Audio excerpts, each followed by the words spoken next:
Chapter 476. The information in the Jade Slip was transmitted through consciousness. Therefore, from Chun-Shi unlocking the seal to him knowing all the contents in it, all this happened in the blink of an eye. Although Yuhuan Tianzuan's cultivation couldn't be compared with Chun-Shi's. But at that moment, he was still keenly aware of a slight expression change on Chun-Shi's face. What's wrong? One had to know that Yuhuan Tianzuan was not an easy person to deal with. So this old guy immediately pretended to be concerned and asked, "Did you find any problems?" "Nothing. I just feel that the empty slander above is a bit funny." Heavenly Venerate Yuhuan tried to discover something from Chun-Shi's face, but Chun-Shi merely smiled and shook his head. Then, he pretended to be at ease and threw the Jade Slip back to Heavenly Venerate Yuhuan. After Yuhuan Tianzuan took the Jade Slip, he quickly checked it with his divine thought. After confirming that there was nothing strange in it, he was slightly relieved. "Okay, that's it for today. I have to go back and pick up the children from school. You stay here and preside over the reconstruction work of Tiandu. If you guys perform well, maybe I'll consider accepting your immigration application. But before that, you all stay here obediently. You are not allowed to go anywhere. Once I find out that you're trying to escape from here, I think you should be very clear about the consequences." After Chun-Shi gave a series of orders in a bureaucratic tone, the expression on Emperor Yuhuan's face was marvelous. "Are you really treating us as captives?" Yuhuan Tianzuan cursed in his heart. But due to Chun-Shi's abuse of power, he could only snort softly and vent the dissatisfaction in his heart. Chun-Shi left the moon, but he did not immediately return to the courtyard, but flew aimlessly outside the atmosphere, looking at the boundless starry sky while silently sorting out the information he got from the Jade Slip. The information in the Jade Slip could be divided into two parts. On the surface, the content was to insult the Grand Pure One and slander him. The content hidden under the seal was a complete description of what had happened in the past from the perspective of a bystander. There was too much information in the Jade Slip. In addition, the person who left the Jade Slip didn't have a very firm position, so Chun-Shi could only sort it out bit by bit. First of all, it could be concluded that the contents of the two sections were not left by the same person. Chun-Shi guessed that it was very likely that the true owner of the Jade Slip was a descendant of the Jiang clan's ancestor, or even a close relative within 3 generations. In other words, it was in existence like a son, grandson, disciple, or grand-disciple. The hidden content under the seal was left behind by this person. As for the content outside the seal, there was a high probability that it was randomly added by the descendants of the Jiang clan. They didn't know what had happened back then, so they could only try their best to slander the sacred ancestor. From this, it could be seen that the Jiang clan's ancestor did not tell his descendants everything that happened back then. Thinking about it, this was also a form of protection. According to the records in the Jade Slip, the Grand Pure One and the Jiang clan's ancestor were indeed from the same sect. At that time, the overall strength of the Heaven's Pivot Realm was very powerful. According to the description in the Jade Slip, the Grand Pure One and the Jiang clan's ancestor had already reached the legendary Half-Saint realm. Half-Saint? Chun-Shi pondered for a long time before he made a rough judgment in his heart. Yuan Ying was equivalent to a divine general. Soul formation was equivalent to a heavenly venerable. Insightful void was equivalent to a supreme. The owner of the Jade Slip was a supreme. Then, the Grand Pure One, who could be called a half-saint by him, should at least be a big shot at the Tao integration stage, right? Thinking of this, Chun-Shi lowered his head to look at the Azure Planet again. He was slightly excited and could not calm down. Earth was still the same Earth. However, the Earth of that era was completely different from the Earth of today. As the saying goes, heroes are created by the times. That era was simply a glorious era where stars gathered and heroes emerged in large numbers. But unfortunately, no matter how good the era was, it would eventually come to an end. As the spirit chi on Earth began to weaken rapidly, the glory of the Heaven's Pivot Realm was no longer the same as before. The ancient immortal cultivators had no choice but to start looking for a new cultivation holy land in order to continue their legacy. Just like in sci-fi movies, once the apocalypse arrived, everyone would make different choices. Thus, some people proposed to give up on the Heaven's Pivot realm. With the half-saint as the leader, they would lead everyone across the void and find another place to live in the universe. In today's words, this group of people were typical radicals. This was because at least at the Golden Core stage could fly. Only at the Yuanying stage could one live freely in the universe for a long time. Since they could make such a suggestion, it actually meant that they wanted to give up on cultivators below the Yuanying stage. What kind of terrifying suggestion was this? Who didn't have relatives, friends, parents, and relatives in their life? Take Shen Shi as an example. He was already lonely enough, but how many people above the Yuanying stage did he have by his side? Cultivation was about talent and fate. Sometimes in life, one must have it, and when not in life, one should not force it. Yuanying was not so easy to get married. Once this decision was made, it was equivalent to giving up on most people on Earth. Even if the half-saint could lead many people across the void at the same time, he could not take everyone on Earth with him. What about the rest of the people? Let them perish on their own? Thus, this suggestion was quickly rejected.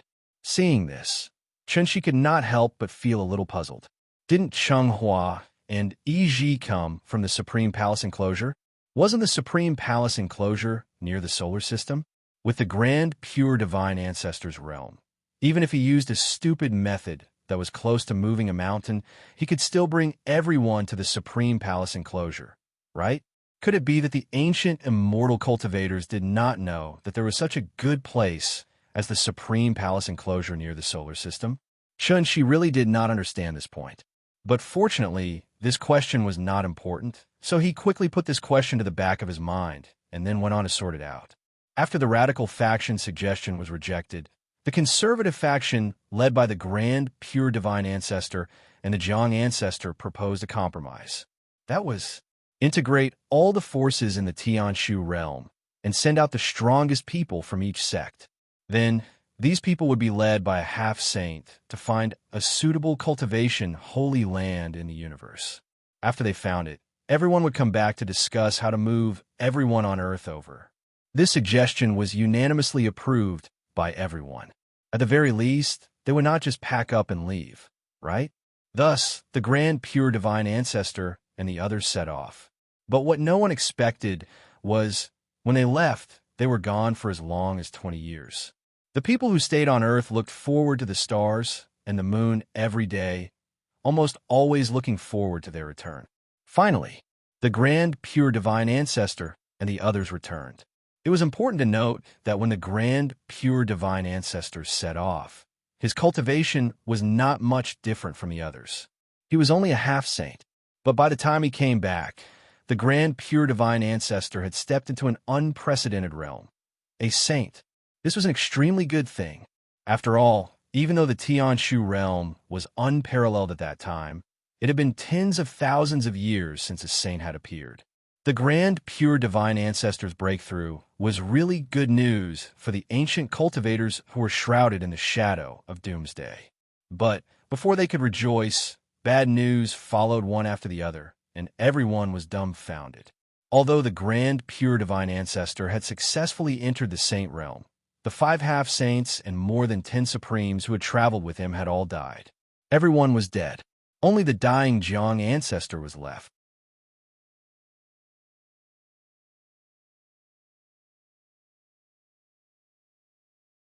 Chapter 477. No one knew what had happened to the sacred ancestor and his group in the depths of the starry sky. No matter who asked, the sacred ancestor kept his mouth shut. One had to know that the people who had traveled with him were all the top figures of the various sects and clans. These people had died in the depths of the universe without even a corpse. Naturally, their descendants could not accept this fact. As a result, the descendants of these half-step saints jointly wrote a letter, asking the sacred ancestor to give everyone a reasonable explanation. Although the sacred ancestor had given in, he did not tell everyone what had happened in the past 20 years. Instead, he gave a simple summary, saying that his group had encountered great danger in the Great Void and that it was already a great blessing to be able to return, and then there was no more. There was not even a reasonable explanation. This time, not only the descendants of the half-step saints, but even the ordinary onlookers could not help but be puzzled. Why are you able to survive when all of your companions are dead? Moreover, you lived a better and more carefree life, and even became a saint because of this? Due to the might of a saint and the fact that all the half-step saints who could mediate with him had fallen, the sacred ancestor became the number one person in the heaven's pivot realm after returning. No one dared to question him in front of his face, but the rumors became more and more intense and private. There were even some people who made wild guesses. The sacred ancestor and his group might have discovered the immortal emperor's treasury in the depths of the universe, and the half-step saints who accompanied them died in this treasury. Opportunities were always accompanied by risks. In the moment of danger, the sacred ancestor decisively dragged everyone down with him. As a result, he obtained the immortal emperor's inheritance and became a saint in a short 20 years. Otherwise, how could one explain the sacred ancestor's sudden increase in cultivation? This kind of baseless guess was almost equivalent to slander. Even so, the sacred ancestor was still unwilling to mention the details. In desperation, everyone could only cast their gazes on the last survivor of this trip, and that was the Jiang ancestor. At this time, it was likely that only the Jiang clan's ancestor knew what exactly happened in these 20 years. But what was regrettable was that, even though the Jiang ancestor's cultivation was extraordinary, when he was brought back by the Supreme Pure One, he was already heavily injured. For immortal cultivators, physical injuries were naturally not a problem. However, the Jiang clan's ancestor did not only have injuries on his physical body. The truly fatal injury was still the injury on his soul. It was unknown what they had experienced. In short, when the Jiang ancestor was brought back by the grand pure divine ancestor, he was already on the verge of death, as if he had entered a state of suspended animation. Now, the only survivor was in a vegetative state. As long as the grand pure one did not take the initiative to mention it, who would know the secret? Rumors were just rumors. One day, they would collapse on their own. That was because people were forgetful. As the grand pure divine ancestor began to build the sky capital and prepared to open the sky gate to lead everyone to the outside world, no one dared to talk about the divine ancestor in private anymore. It didn't matter how the grand pure forefather had found the major world. Its appearance was like a ray of light in the darkness, illuminating the path forward for the ancient cultivators.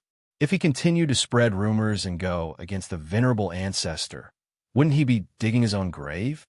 Therefore, other than a few people led by the Jiang clan who chose to stay in the heaven's pivot realm, most of the ancient immortal cultivators followed the Taiching divine ancestor to the great world. What needed to be noted here was it was different from what Chunxi understood. It was not that the grand pure divine ancestor had given up on the Jiang clan, but that the Jiang clan had voluntarily chosen to stay in the lower realm. The reason why the Jiang clan had become a sinner clan was that after the divine ancestor passed away, the Jiang clan still refused to be disciplined by the sky capital. The grand pure divine ancestor might not care about their crime of spreading rumors in private because of their old friendship. However, the successor of the sky capital would definitely not tolerate anyone slandering the divine ancestor. Therefore, the Jiang clan was judged as a sinner clan. Even the heavens would not tolerate sinners. That was the main content recorded in the Jade Slip. Other than these old matters, what really attracted Chunxi's attention was actually a memory from the Jiang clan ancestor. Yes, the Jiang clan ancestor's memory. No one, including the descendants of the Jiang clan, knew. Not long after the grand pure divine ancestor led the ancient immortal cultivators to the great world, the Jiang clan ancestor, who had been in the state of a living dead, actually woke up again. Logically speaking, the Jiang clan ancestor's soul had long been shattered, and there should be no possibility of him waking up. Therefore, after the grand pure divine ancestor came to visit a few times, he never came again. Even a saint like the grand pure divine ancestor could not save him.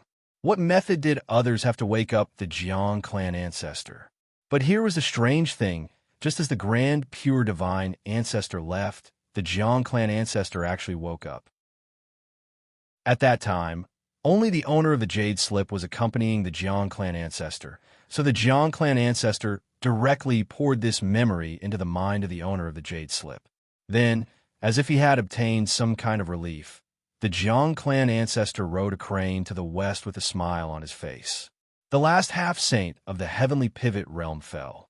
The Jiang clan ancestor left with a smile. However, after the owner of the Jade Slip obtained this memory, he was completely shocked by the scene in the memory. After thinking about it again and again, the owner of the Jade Slip decided to seal this past and record all the causes and effects into the Jade Slip. He set up a seal and waited for the fated person to know. Obviously, Chun-Shi was that fated person.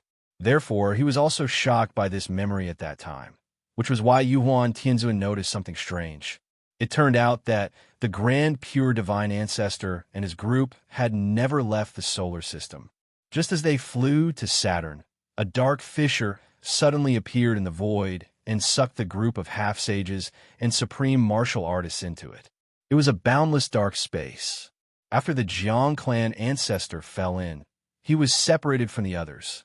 He flew in the dark space for thousands of years until he was exhausted and the true essence in his body was about to be exhausted. Only then did the Jiang clan ancestor discover a ray of light. Wasn't this feeling very familiar? Wasn't it exactly the same as the strange thing that Chun-Shi had experienced before? However, it was different from what Chun-Shi had experienced. After the Jiang clan ancestor escaped from the dark space, he did not go to the great world. Instead, he returned to the place where they had disappeared. Then, the Jiang clan ancestor met the Grand Pure Divine Ancestor who was quietly floating in the void and holding the heaven-bearing Efficate floating mirror. At that moment, the image of the Grand Pure Divine Ancestor was completely different from the Jiang clan ancestor's memory. His appearance did not change at all. However, the monstrous pressure that was constantly emitted from his body, as well as that pair of eyes that looked down on all living things, made the Jiang clan ancestor, a half-saint, feel faintly panicked. Therefore, the Jiang clan ancestor firmly believed that the person in front of him was definitely not the Grand Pure Divine Ancestor he knew. As expected, just as the Jiang clan ancestor was stunned, the Grand Pure Divine Ancestor actually aimed the heaven-bearing Efficate floating mirror at him. With a flash of white light, the Jiang clan ancestor's memory was completely cut off. However, the last scene in his memory was not the scene of the Grand Pure Divine Ancestor attacking him.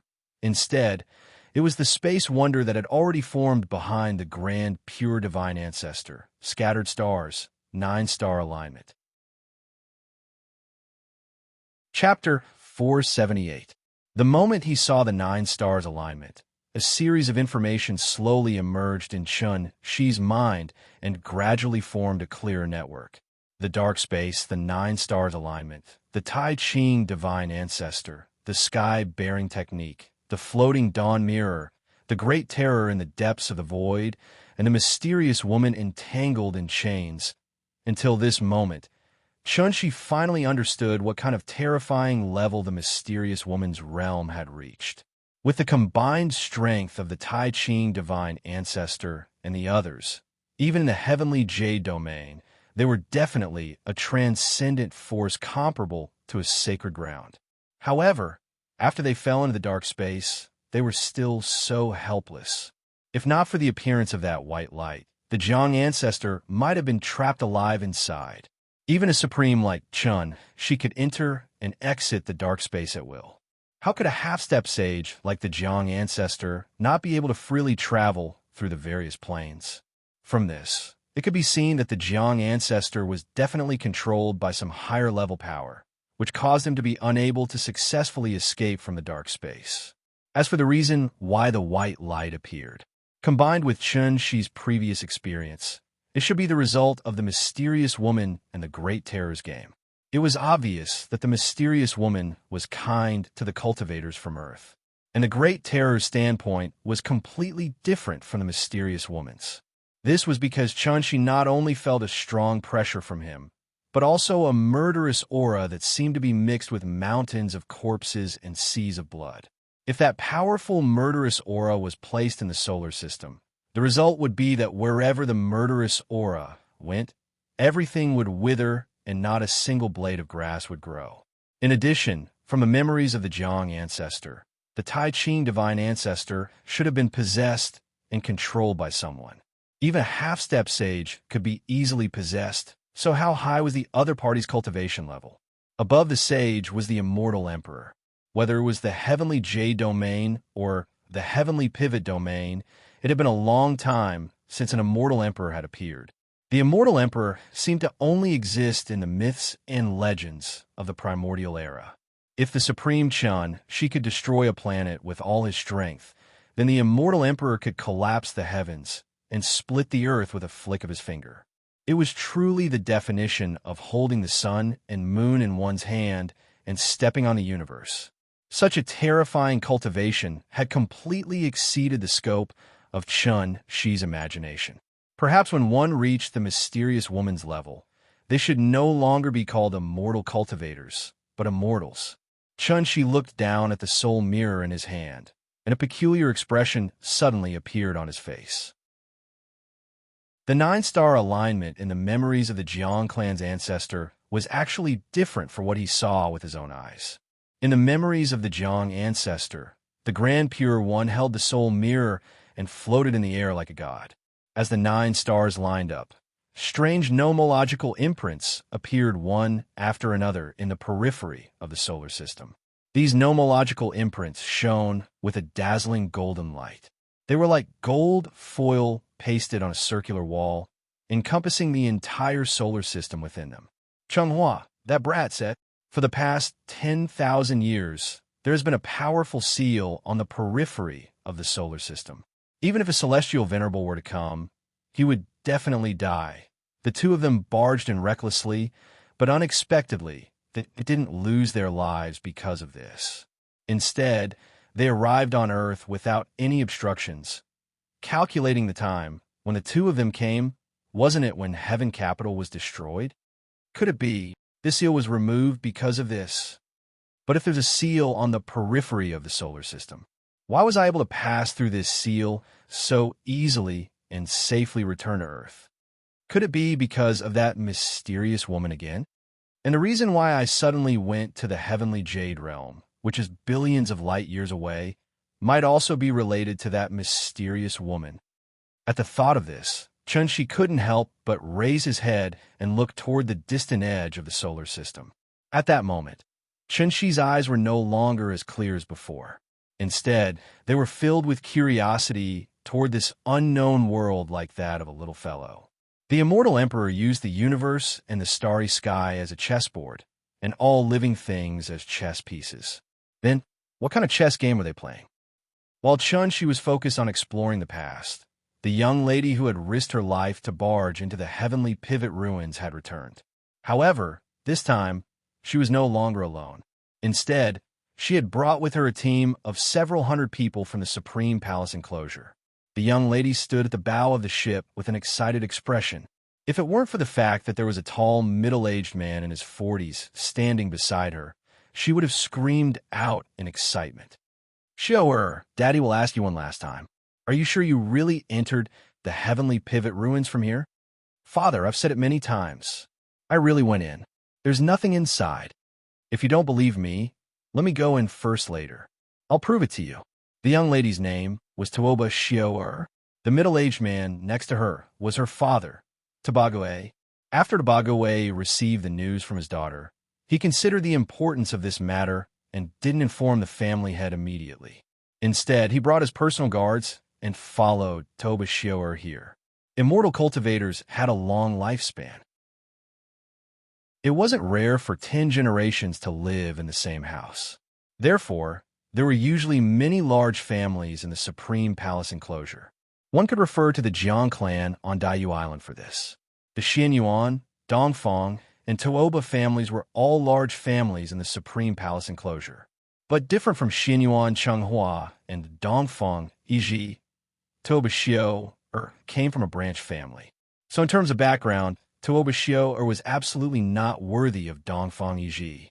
And this was one of the important reasons why she was willing to die for Dongfang Yiji. From the moment the two of them started dating, Tuoba Xiao felt that she wasn't worthy of Dongfang Yiji. So, she sacrificed far more than Dongfang Yiji. Under the leadership of Tuoba Xiao the group soon arrived at the location where she entered the heavenly pivot ruins. Out of caution, Tabagwe didn't let his daughter take the risk. Instead, he called out 2 men from the team and let them go to explore. These men were prisoners from hostile forces of the family. After being captured by the Tuoba family, they had been brainwashed and controlled by a secret method. They had completely become the Tuoba family's pawns. Although their cultivation wasn't high, they were not afraid of death. They were the best candidates to explore the way. Soon, the 2 men piloted a small starship and rushed directly to the heavenly pivot ruins. Tabagwe nervously waited on the side. The moment he saw the 2 figures disappear, his pupils shrank. If it weren't for Tuoba Xiao guaranteeing with her life, Tabagwe would never have believed her words. He was different from Tuoba Xiao's naivety. Tabagwe knew that once this news was confirmed, it would cause a sensation in the Supreme Palace enclosure. Therefore, after sending the men to investigate, Tabagwe's mood was even more nervous than Tuoba Xiao's. He paced back and forth on the bow of the ship. After waiting for about half an incense stick of time, Tabagwe finally saw the scene he had been dreaming of. Those 2 men, they actually came out of the heavenly pivot ruins unscathed. Listen to my orders. Set off. Destination: heavenly pivot ruins. Calm. Wonderful book house. Chapter 479. Chunshi returned to the Sai courtyard with the soul mirror after learning about the Tianshu ruins. The soul mirror. Sky-bearing technique, floating dawn mirror. It was laughable that this innate treasure, which could kill a half-step saint in the hands of the Grand Pure Ancestor, had been treated as a useless treasure for tens of thousands of years. Therefore, when Chunshi learned of the true power of the soul mirror, he began to think about how to take it for his own use. On one hand, it was because part of Yingying's soul was still imprisoned in it. On the other hand, it was because he didn't have a single magic treasure to back him up. If he encountered an opponent weaker than himself, Chunshi might be able to rely on his cultivation level to suppress them and win easily. However, if he encountered a half-step saint who was at the same cultivation level as him, or even a higher one, Chunshi reckoned that he wouldn't be able to protect himself at all. Moreover, there were signs of an immortal emperor appearing in the world. Chunshi didn't think that he could jump around in front of an immortal emperor with his mere Dongshu cultivation. Although the mysterious woman didn't seem to have any enmity towards him, as the saying went, if you leaned against a mountain, it would collapse. If you leaned against a man, he would run away. The mysterious woman had already saved him once. Would she save him a second time? If he couldn't even protect himself, how could he protect his family? Therefore, the matter of increasing his strength was imperative. Chunshi finally had some sense of crisis. If his sister-in-law knew about this, she would probably be sincerely happy for him. However, at the Dongshu realm, accumulating the world's spiritual energy wasn't so important anymore. Comprehending and applying the laws of heaven and earth was the only thing she needed to focus on now. Therefore, Chunshi set his sights on the strange dark space. The flow of time in the dark space was very strange. Compared to Earth, time inside could even be said to be stationary. After all, a day in the dark space was roughly equivalent to a year on Earth. What kind of terrifying time ratio was this? Although there was no matter or spiritual energy in the dark space, Chunshi needed to calm down and stabilize his cultivation. Therefore, the dark space became the best place for him to cultivate. After entering the Dongshu realm, Chunshi actually had the ability to travel between planes. However, the prerequisite was that he had to know the coordinates of the small plane he wanted to go to. The universe where Earth was located was the main plane. The dark space and the large world were small planes. Small planes were unstable and, at the same time, extremely difficult to discover. If he didn't leave the coordinates in advance, Chunshi wouldn't be able to find a specific location of the small plane even if he poked a hole in the sky. This was the fundamental reason why the Grand Pure Ancestor and the others had spent so much effort to find another cave abode in the universe. Dongshu stage immortal cultivators would only be able to freely travel to and from small planes after finding them through spatial rifts and setting up coordinates in them. Night. After the little fellow fell asleep, Chunshi couldn't wait to fly into the air and get busy. This was the first time he took the initiative to enter the dark space. Therefore, after closing his eyes and adjusting his breathing to bring his body to the best state, Chunshi gently exhaled a mouthful of turbid air and prepared to start trying to open the passage between the two worlds.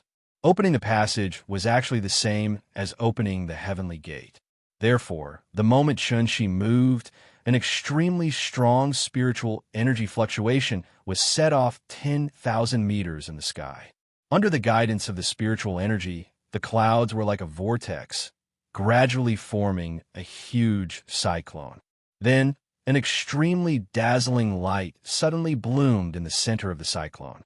Like the heavenly gate, the position of the light was obviously the entrance of the passage between the two worlds. Seeing this, Chunshi didn't hesitate at all. His body swayed, and he directly flew toward the light. It was like diving from a high platform. The moment Chunshi's body disappeared into the light, the entire world suddenly quieted down. There was no sound and no light. He was back. Chunshi lit up a ball of light and looked around. After confirming that he was back in the familiar dark space, he directly sat cross-legged in this endless void. At this moment, he was the only source of light in this dark space.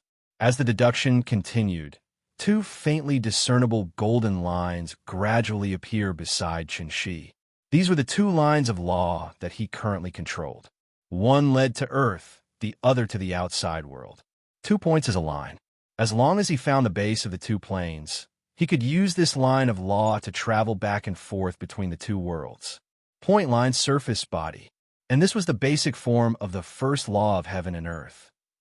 When Chunshi was able to freely control face, his cultivation would naturally be able to take another step forward.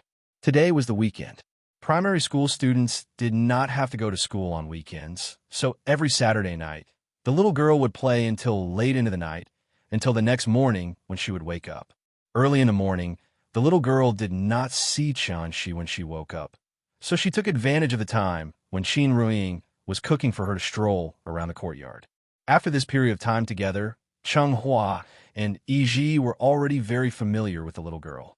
Therefore, when the little girl saw the two dejected coming out of the room, she enthusiastically greeted them. "Brother Cheng Hua, Brother Yi Ji, good morning." "Good morning, Ninian. Good morning to you."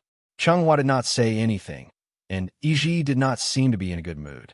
After trying hard to squeeze out a smile at the little girl, the two were like students who had made a mistake, obediently waiting outside the Chuihua gate for Qin Xueqing's call. It was not that they were deliberately giving the little girl a hard time, but the reason why their mood was so heavy was because today was the day of being beaten again. Qin Wanqing was incredible now. After this period of actual combat tempering, she had completely walked out of a martial artist path that belonged to her. So even if the two of them attacked together, they were not her match at all. Qin Xueqing seemed to be very vengeful. As her strength grew stronger, her attacks became more and more ruthless, so that the two of them would be beaten half to death by her every time. Although their lives were not in danger, but it was really painful. Looking at the two of them now, where was the young and frivolous attitude they had when they first came here? Their injuries had just recovered, and sister-in-law was ready to ask them to go out to practice again. The little girl did not know the details. Therefore, when she saw Qin Xueqing coming out of the room, she enthusiastically greeted Qin Xueqing. "Aunt, are you going out to play? Can you bring me along?" Hearing this, Qin Xueqing suddenly stopped in her tracks. She lowered her head and looked at the cute little niece in front of her, who was like a porcelain doll. Looking at her big bright eyes, Qin Xueqing could not help but hesitate for a moment, as if she was thinking about something.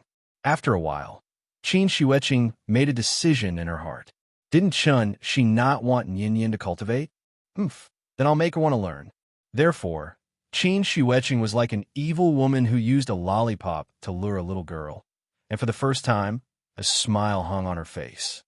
Yin Yin, and wants to take them to practice martial arts. It's the kind of martial arts that you see on TV. Do you want to learn? If you want to learn, Anne can teach you. Jiuqian Divine Emperor. Chapter 480.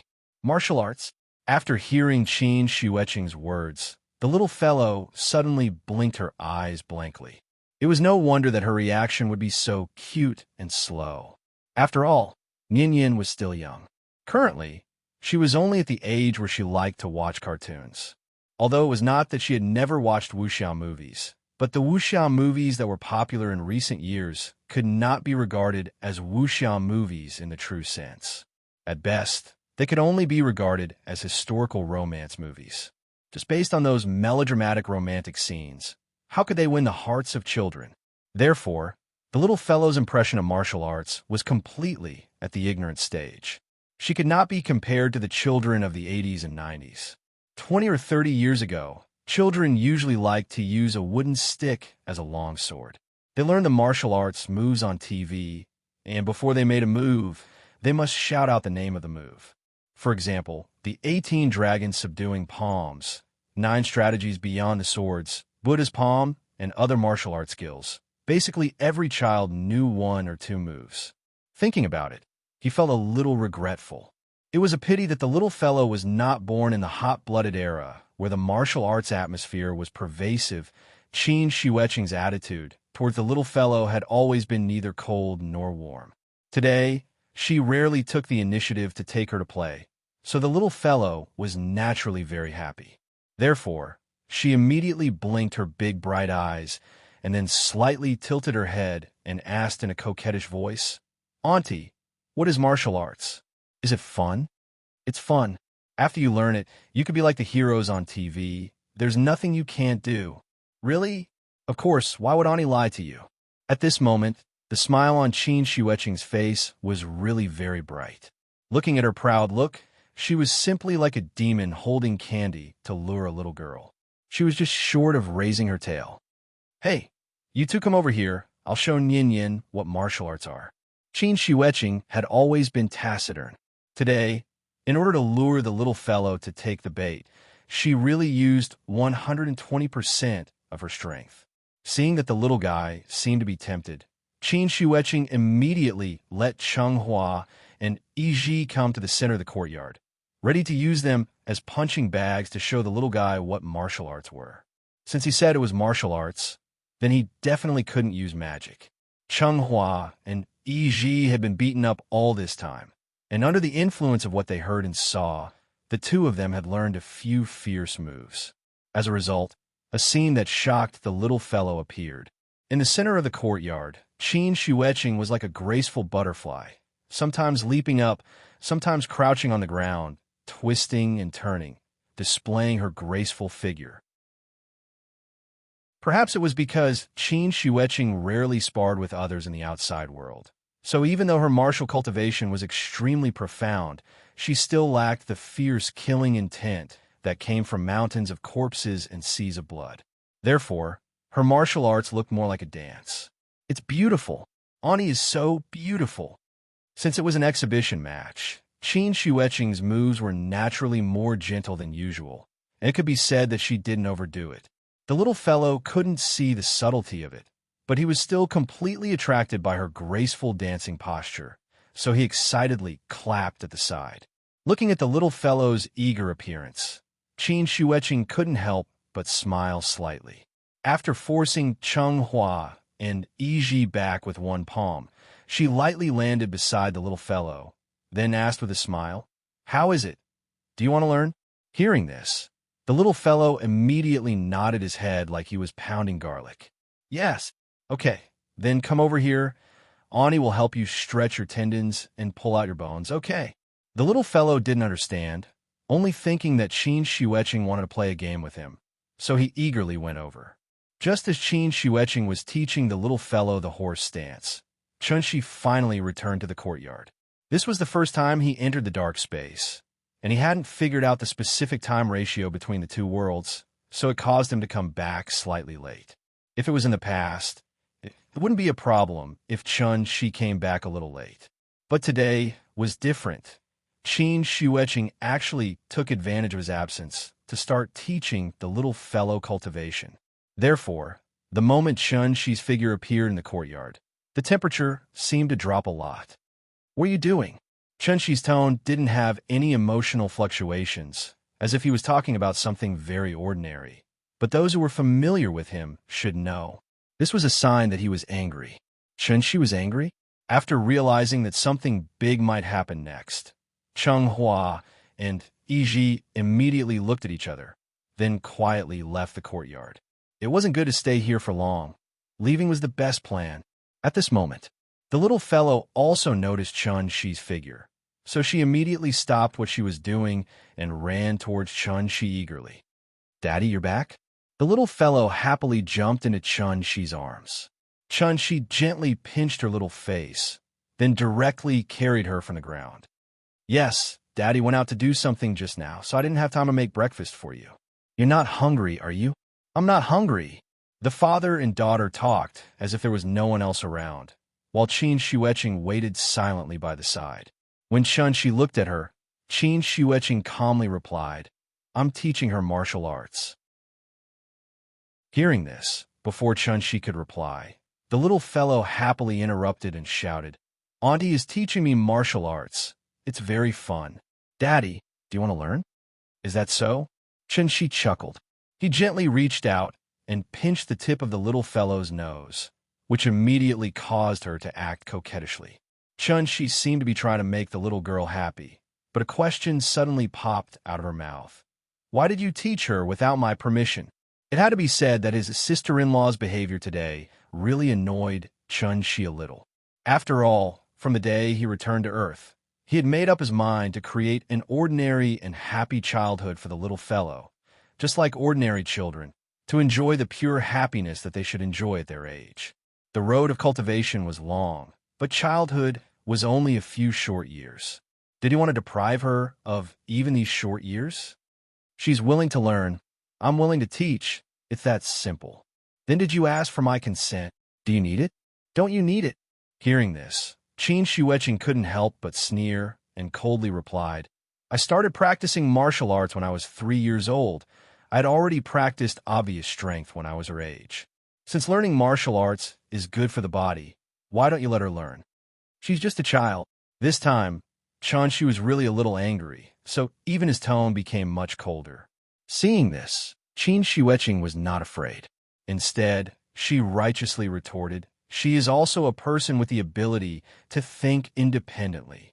Please ask her whether she is willing to do it before you make a decision for her." Being choked by Qin Shueqing, Shi was so angry that he couldn't even speak. At this moment, the atmosphere in the yard was really a little awkward.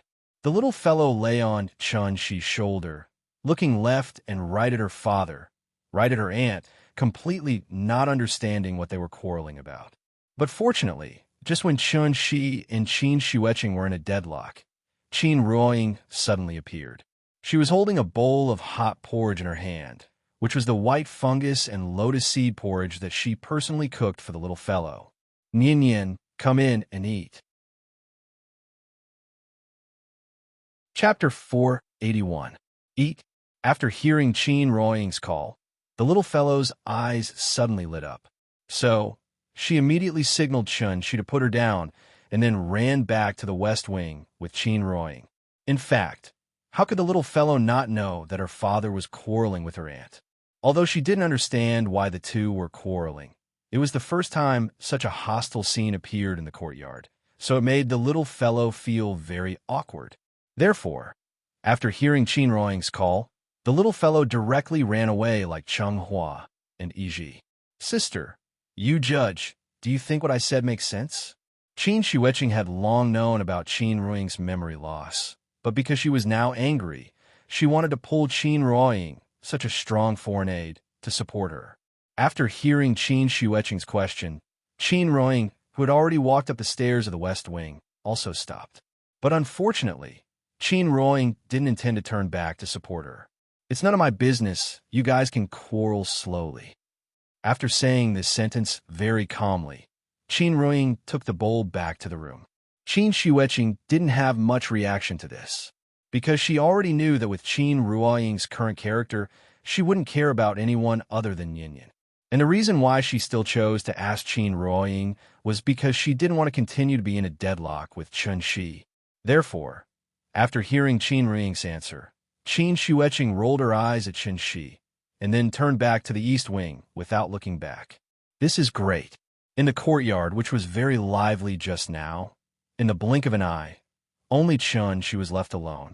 Chen Shi was really depressed in his heart, but there was nowhere to vent, so he could only return to the guest room with a stomach full of resentment like the two sisters.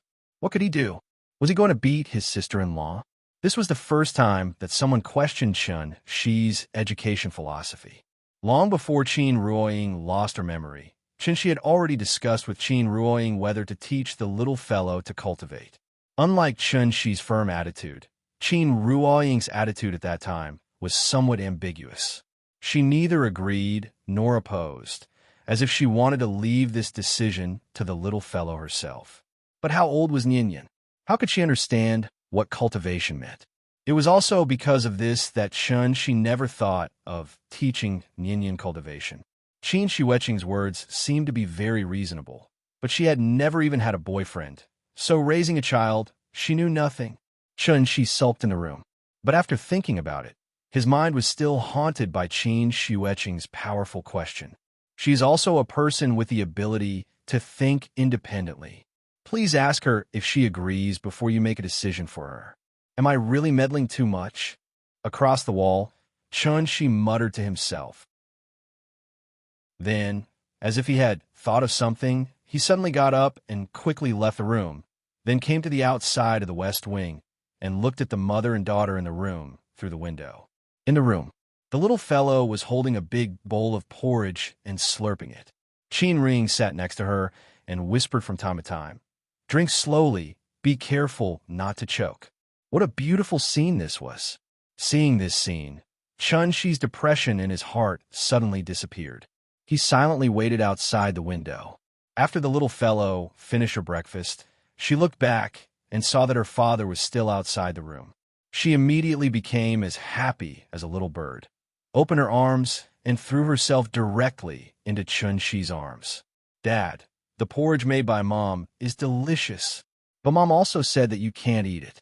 "Dad, are you envious of me? Haha." Hearing this, Chen Shi couldn't help but laugh and pinch her little face, pretending to scare her. "Eat, eat, eat. All you know is to eat all day. Be careful. You will become a big fatty in the future. Then no one will like you. Why won't anyone like me if I become fat?" "Dad, didn't you say that you like me the most?" The little fellow pouted unhappily, as if she was angry. Seeing this, Chen Shi could only quickly coax her. "Dad will definitely like you. No matter how you look in the future, in Dad's heart, Nian Yin will always be the most beautiful girl in the world." After hearing Chen Shi's answer, the little fellow rolled her big eyes and suddenly grinned. "What about Mom? Is Mom not beautiful?" "Mom is as beautiful as you." "Really?" "Of course, you are Mom's child. How could you look different from Mom?" "That's right. Then when I grow up, I will definitely be as beautiful as Mom." As if she had encountered something extremely happy, the little fellow giggled, which made Chen Shi couldn't help but laugh foolishly with her. The father and daughter stood on the steps and whispered to each other. After Qin Ruoying cleaned up the table and prepared to go back to the kitchen to wash the dishes, Chen Shi offered to help her wash the dishes. Unexpectedly, Qin Ruoying didn't even look at him. She carried the bowl and chopsticks to the kitchen, minding her own business. Chen Shi had long been used to Qin Ruoying's current attitude, so he didn't take it to heart. Seeing that his wife didn't need his help, he carried the little fellow back to the guest room where he was currently staying. Just as he returned to the room, Chen Shi put away the smile on his face, and with a very serious expression, he looked at the little fellow and asked, "Nian Yin, tell Dad honestly, do you like the things that Ani taught you?" Hearing this, the little fellow blinked her eyes, as if she didn't quite understand the meaning of his words. Just as Chen Shi expected, she was only a 6-year-old child. How could she understand what cultivation meant? It was like parents sending their children to learn music, art, and dance. Without the guidance of parents, no matter how talented a child was, it was impossible to be naturally interested in these things. And on this question, Chunshi did indeed make a mistake. That was, he had never let the little fellow come into contact with cultivation. So how could he judge whether the little fellow liked cultivation or not? His sister-in-law wasn't wrong. Since Nian Yin was a person with the ability to think independently, then she should have her own choice. Just like learning music, art, and dance. There were no disadvantages to cultivation. Instead, there were countless benefits. So, on the premise that he had the resources in this area, why couldn't he leave the choice to the little fellow herself? If Nian Yin liked it, he would teach her. If Nian Yin didn't like it, then it was fine not to learn. Therefore, after thinking this point through, Chunshi very solemnly handed the choice to the little fellow. Nian Yin, tell Dad. Do you want to learn? 9 Heavens Divine Emperor. Chapter 482. Do you want to learn? The little fellow was not used to Chunshi being so serious. Therefore, while she was thinking hard about the true meaning of this sentence, she couldn't help but put her thumb in her mouth. While sucking on her finger, she tilted her head and seriously thought about her father's words. You're not allowed to eat your finger. Chunshi saw the little fellow's hesitation. Therefore, he gently removed the little fellow's finger from her mouth and hugged her in his arms. Then, using a very gentle tone, he asked again, Don't be afraid, just tell Daddy if you want to learn or not. If you want to learn, Daddy will teach you. I promise I'll teach you better than Ani. After hearing Chunshi's words, the little fellow finally reacted. She rubbed her head against Chunshi's shoulder a few times before hesitantly replying, yes. Her voice fell. Without waiting for Chunshi's reply, the little fellow looked up nervously and asked, Daddy, is learning to dance very difficult? There are many children in our class learning to dance. They say learning to dance is very, very tiring and very painful. I'm not afraid of being tired, but I'm afraid of pain. The little fellow's voice became softer and softer until it was almost inaudible like a mosquito. At this moment, Chunshi finally understood her thoughts. After all this time, the child actually understood learning martial arts as learning to dance. Chunshi did not know whether to laugh or cry.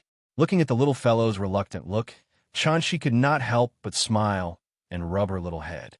Then, he carried her to the bed and said to her with a serious face, Nian Yin, you have to know, no matter what you learn before you learn it, it will be a very difficult and tiring process. So before you choose to learn, you have to make up your mind and confirm if you can really endure this hardship. If you feel tired and tiring halfway through learning or even unwilling to learn anymore, then no matter if you learn to dance, learn to draw, or learn anything else, you are destined to achieve nothing.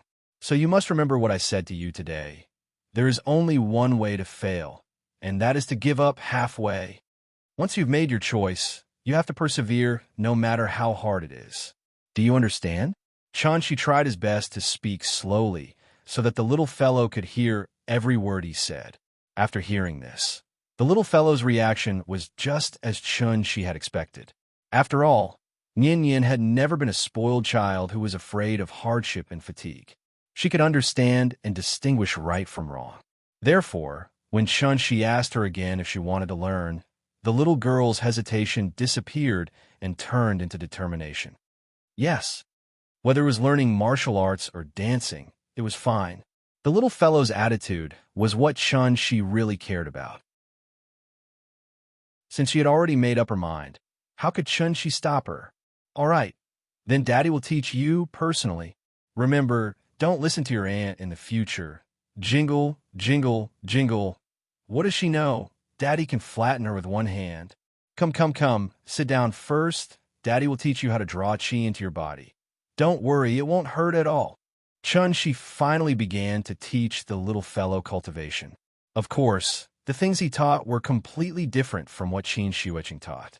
Qin Shiueqing only wanted to teach the little fellow martial arts, but Chunshi directly taught her the immortal cultivation method.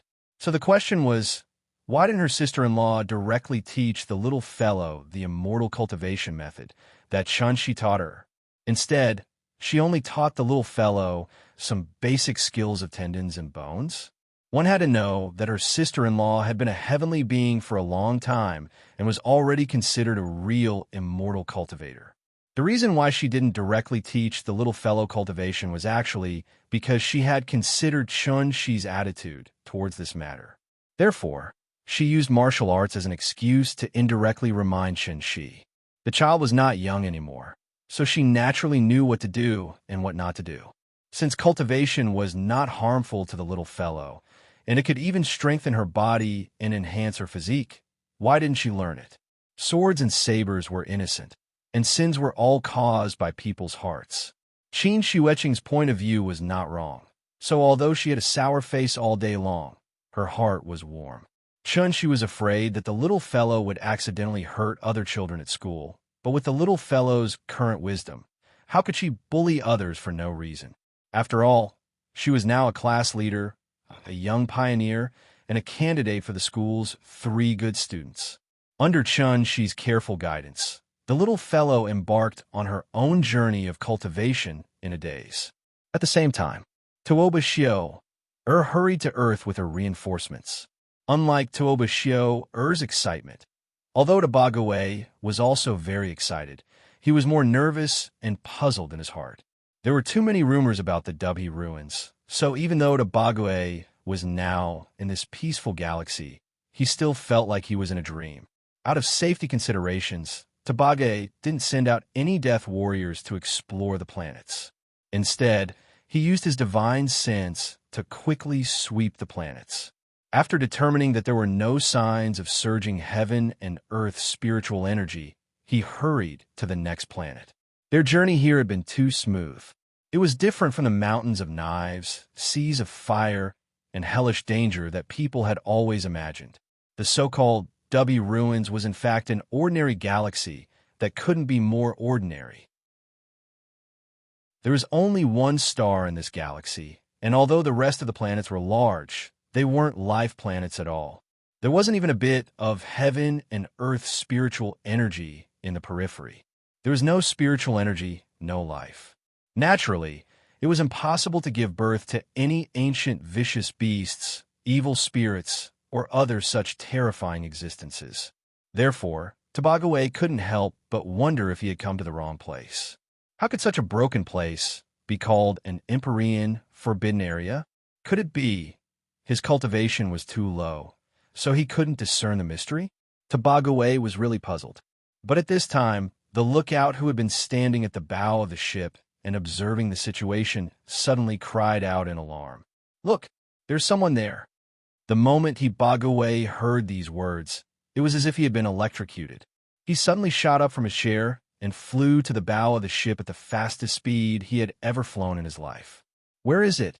Before Tabagawei arrived, Tabagawei's voice had already sounded in the lookout's ear. The lookout pointed. Just as Tabagawei was about to speak, Tabagawei had already turned and rushed to the helm of the ship. "Turn the helm and head to that planet. From now on, listen to my orders in all matters. Don't make a move without permission. If the situation changes, I will use the cup as a signal to kill all of you. Remember." As Tabagawei issued a series of orders, the incomparably huge Star Cha also turned around and flew towards the seemingly small moon. Calm. Wonderful Book House. Chapter 483. Ever since his family moved to the moon, Yuan Tianzun seemed to have accepted his fate. Because he knew very well that with the remaining strength of Tiandu, it was impossible to match Chun-Shi, who had already become a supreme being. Therefore, he chose to compromise and instead put all his energy into presiding over the reconstruction of Tiandu. Did you see that? The enemy was on that blue planet. But what should we rely on to find the other party for revenge?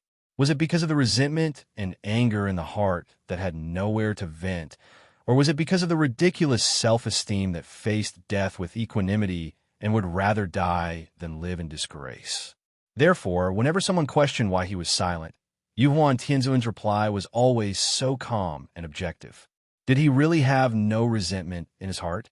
How is that possible? If it were not for Chen Shi, Yuan Tianzun would still be the head of the 10 celestial lords, ruling the tens of millions of descendants of ancient cultivators in the world alone. But now, tens of millions of people had already turned into smoke, and only a few thousand people were left, relying on their strong cultivation base to survive the catastrophe. What did this mean? It meant that Tiandu had no future. Could it be possible to rebuild a complete Tiandu with only the remaining celestial lords, divine generals, and celestial lords? What a joke. Therefore, Yuan Tianzuan's greatest wish now was not to kill Chen Shi, but to be able to see Tiandu blossom in its former glory in his lifetime. In order to achieve this goal, Yuan Tianzuan lowered his always high head to Chen Shi. As for whether others could understand his approach, it was not something he needed to worry about. Yuan Tianzuan decided to rebuild a new imperial palace on the moon. There was no dragon head peak here, so he chose the highest mountain on the far side of the moon, and the materials were all taken from the ruins of Saturn's ring, which could be considered as making good use of waste. On this day, as usual, Yuan Tianzuan stood on the top of the mountain, silently examining the ugly new home in front of him. All of a sudden, he sensed a strong spiritual qi fluctuation above his head. Yuan Tianzuan subconsciously thought that it was Chen Shi again, so his face was immediately covered with a layer of frost. However, what Yuan Tianzuan didn't expect was, he raised his head, but what he saw was not Chen Shi's detestable smile, but a strange ship with a strange appearance and an incomparably large size. This ship was as big as a ship on the sea. At the same time that Yuan Tianzuan discovered the ship, the people on the ship seemed to have discovered him as well. Thus, the huge ship sped towards his location. In the blink of an eye, the giant ship landed about 500 meters away from the surface of the moon. And this distance of 500 meters just happened to be the edge of Chen Shi's seal. The people on the boat seemed to know that there was a seal here. As soon as the ship stopped, a figure flew out from it. The person who came was Tabague.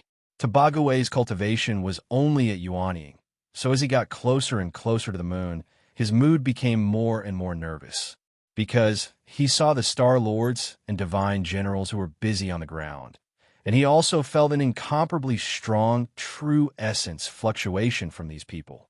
These people in front of him were all existences above golden core, and looking at their busy posture, it seemed that they were doing some of the lowest level of manual labor. Using golden core yuanying as manual labor? After seeing this scene, Tabague was really frightened. The cultivation of this person in front of me is unfathomable. I can't feel a trace of true essence fluctuation from him.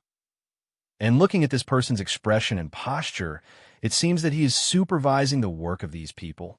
Could it be this person is the master of the W ruins? In the blink of an eye, countless thoughts flashed through Tabague's mind. He saw Yuan Tianzuan, and Yuan Tianzuan also saw him. This was the gaze of an Empyrean. At that moment, Tabague felt a pressure like a falling stone smashing into his heart. So, he immediately cupped his fists towards Yuan Tianzuan and bowed. Then he said in a clear voice, "Junior Tabague greets Senior." Yuan Tianzuan didn't answer. He was like an aloof emperor. After sizing up Tabague, he looked at the giant ship to the side. Seeing Yuan Tianzuan not speak, Tabague thought that his trespassing on the W ruins had angered him. Therefore, after a moment of hesitation, he immediately added, "I have long heard of the W ruins' reputation. Today, I trespassed on this precious land for a reason. I hope Senior won't blame me." Tabague lowered his posture to a very low level. Even so, Yuan Tianzuan still didn't respond. Tabague thought that Yuan Tianzuan was deliberately putting on airs for him to see. So, he bowed his head towards Yuan Tianzuan again and said, "A few days ago, Junior's two unworthy nephews trespassed on this precious land because they were young and ignorant. Now that there is no news of them, my family is a little worried. After several discussions, My family's elders sent Junior to look for traces of them. My children are young and ignorant. If they have disturbed you, I hope Senior won't blame them. Here, Tabague, I apologize to Senior on their behalf." As Lin Ming's voice fell, Tabague still maintained his bowing posture. He seemed to be waiting for Yu Huan Tianzuan's reply. In truth, this was also a kind of probe. He was probing Yu Huan Tianzuan's attitude towards these intruders so that Tabague could think of a way to deal with them. From beginning to end, Yu Huan Tianzuan didn't respond. Even the expression on his face didn't change. In fact, it wasn't that Yu Huan Tianzuan was deliberately putting on airs to give Tabague a show of strength.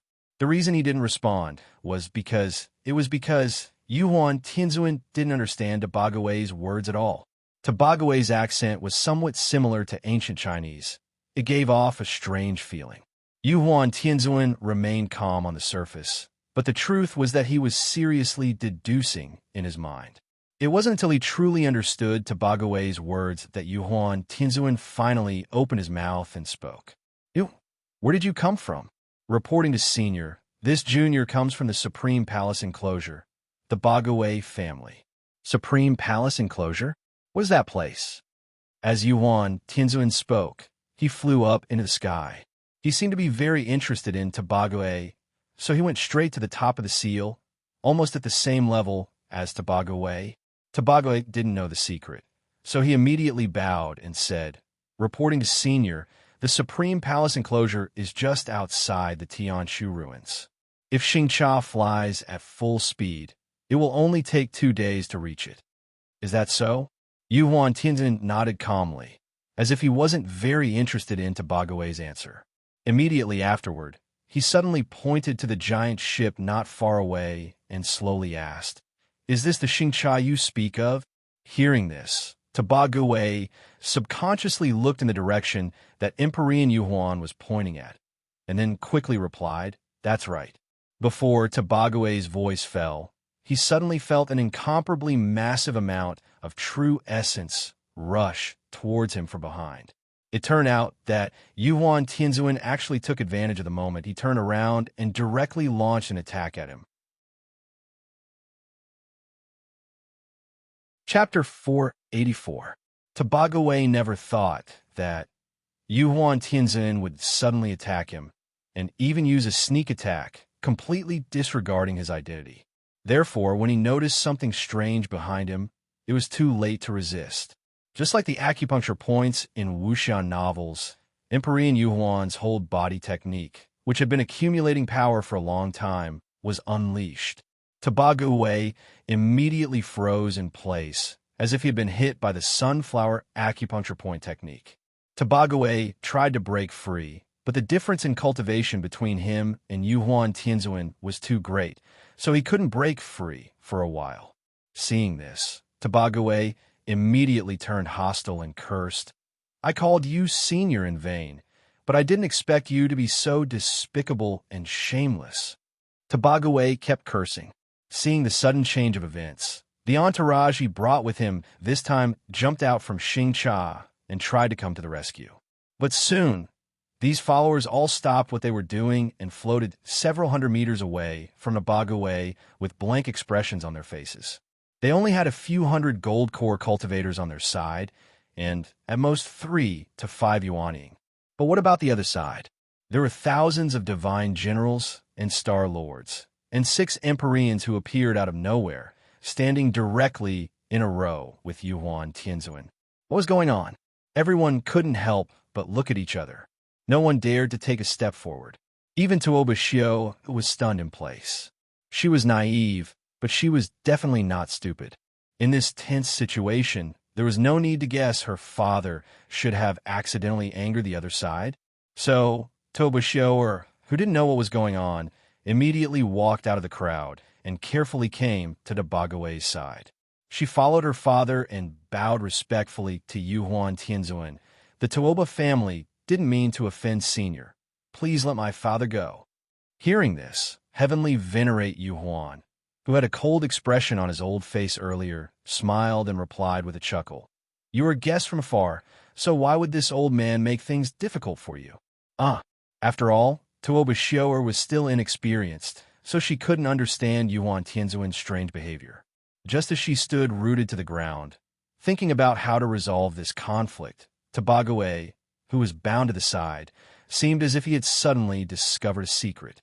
He couldn't help but shout out in shock, "Shower, don't be afraid. They can't hurt Father. Retreat. Everyone retreat. Get away from this formation." Just now, I only thought that this was the mountain protection array that you guys had set up.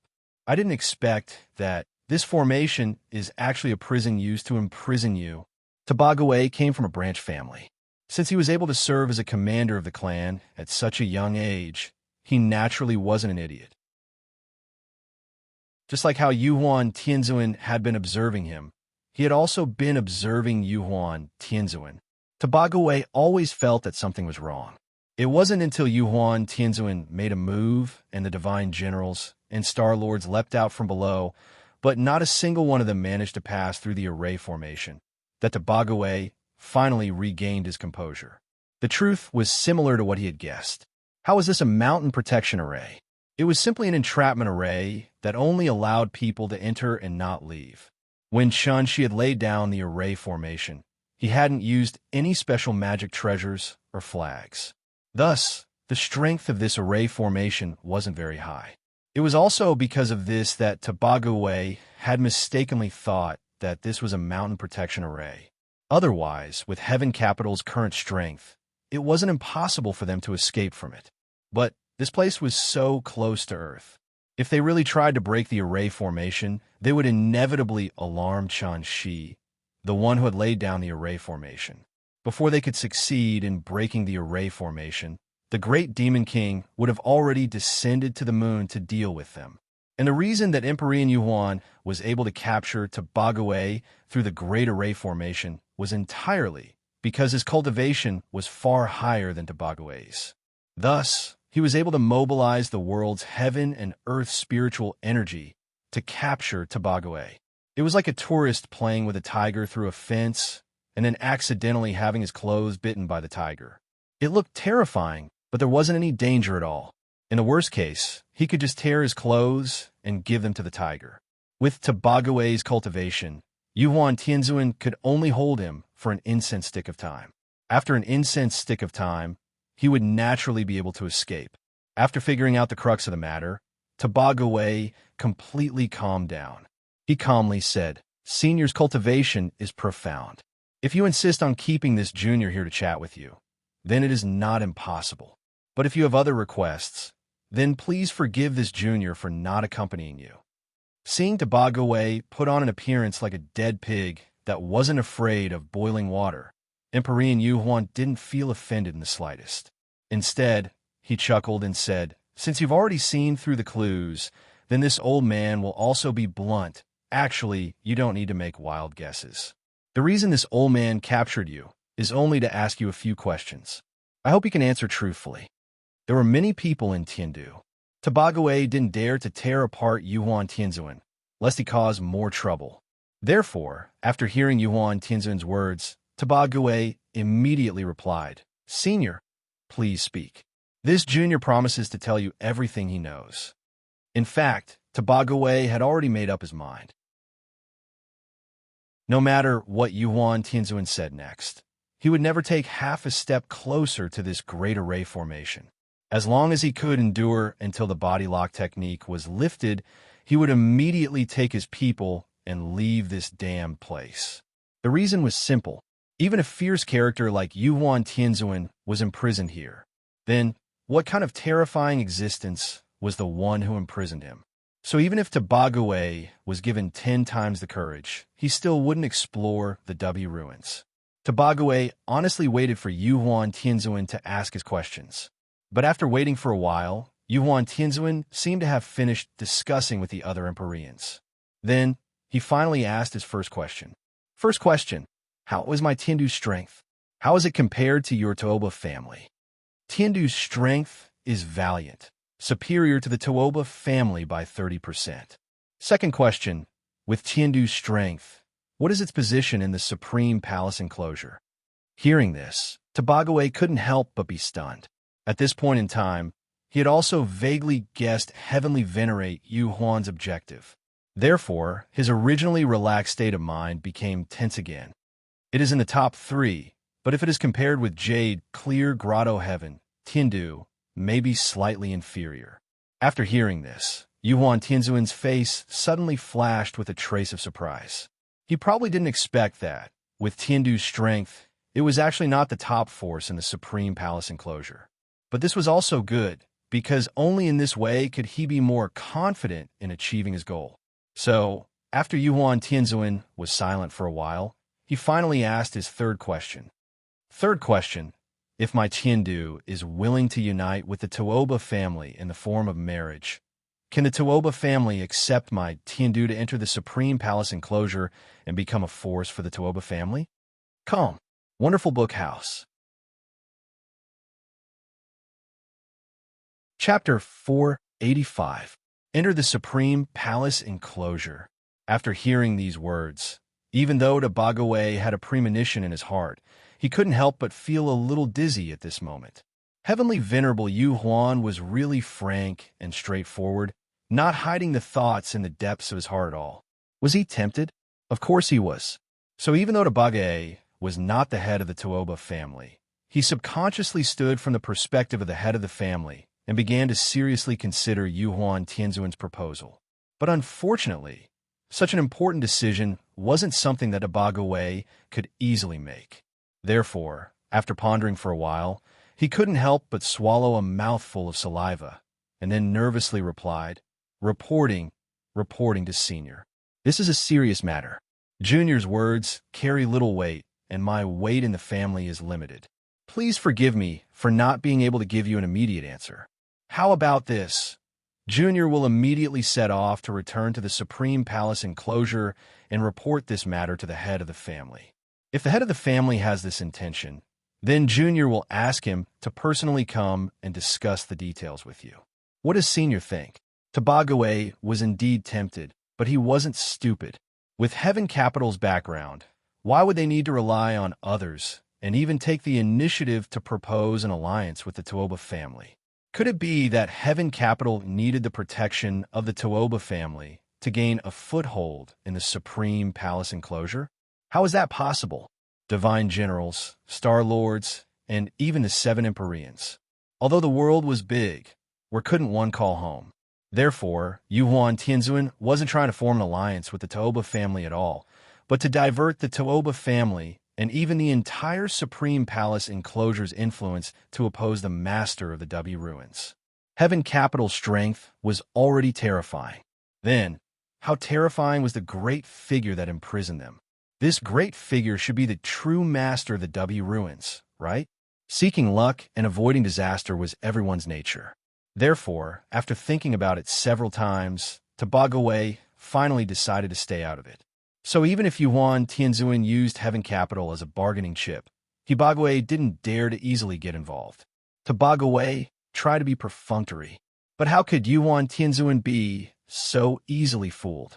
Thus, after seeing the hesitation on Tabagawe's face, Yuhuan Tianzuan immediately gave him a strong dose of medicine. Tabagawe was so frightened that he nearly broke free from his shackles. Go back and report to the Patriarch. Ha! If this old man is not wrong, with your aptitude, it will probably take you another 300 to 500 years to successfully advance to the celestial venerable realm. Since that's the case, let's make a deal. As long as you agree to this old man's request, this old man can guarantee that you will become a heavenly venerable within 60 years. What do you think?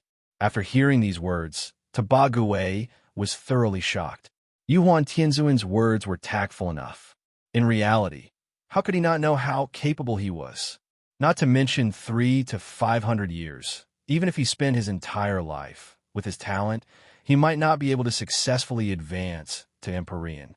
Therefore, after hearing Yuhuan, Tianzuan promised that he could successfully advance to Empyrean within 60 years. Tabagawe's heart was finally moved. I don't know what Senior's request is. If it is not beyond the scope of this junior's ability, this junior can give it a try. Hearing this, Yuhuan Tianzuan's face suddenly revealed a satisfied smile. Don't worry, I won't embarrass you as long as you agree to this old man's request. This old man can even make a heart demon oath here, guaranteeing that I will fulfill my promise in the future. So, can we talk openly and honestly now? After a detailed discussion, Tabagawei and Yuan Tianzuan finally reached a consensus. Yuan Tianzuan's request was very simple. That was, Tabagawei would send out death warriors to wreak havoc on Earth in order to contain Qinshi. At the same time, Yuan Tianzuan would gather everyone's strength and take advantage of this opportunity to break the seal of the Great Array. As long as the Great Array was broken, the remnants of Tiandu would immediately board the giant ship and leave the W ruins with Tabagawei. Wasn't the plan simple? Whether this seemingly simple plan could be carried out smoothly or not. In fact, it would depend on how much Yuan Tianzuan knew about Qinshi. She was indeed a supreme, but he was not an omniscient and omnipotent god. As long as Tabagawei followed the plan and simultaneously launched a destructive attack on Earth from all directions, then would Qinshi rush over to stop them from breaking the array as soon as possible? Or would he rush over to deal with those ants that dared to cause trouble in his territory?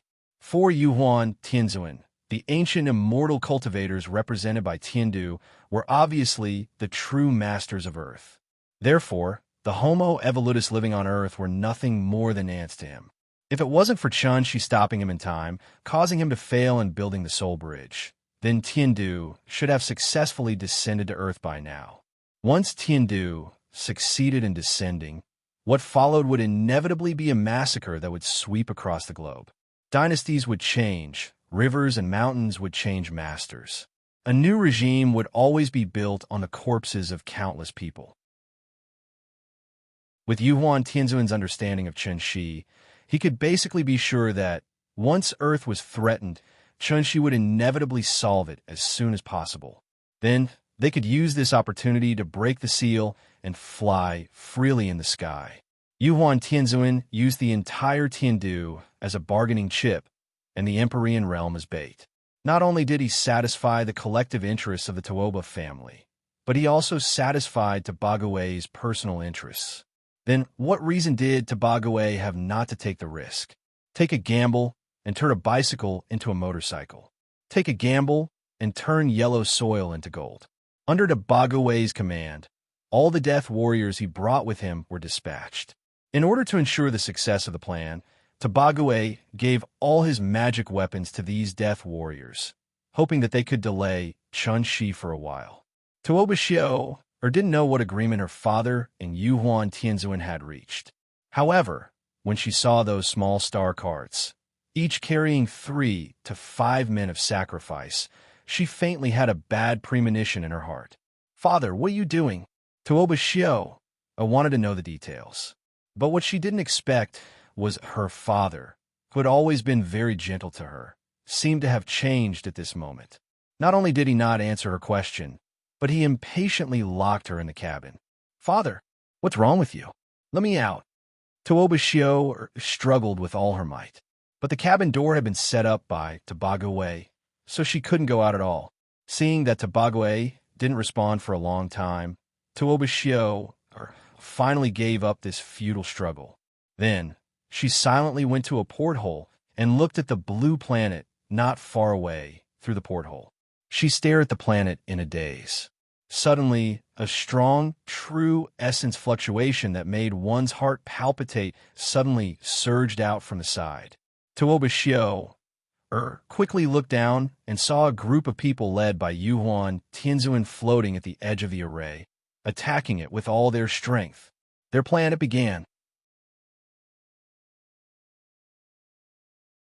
Chapter 486.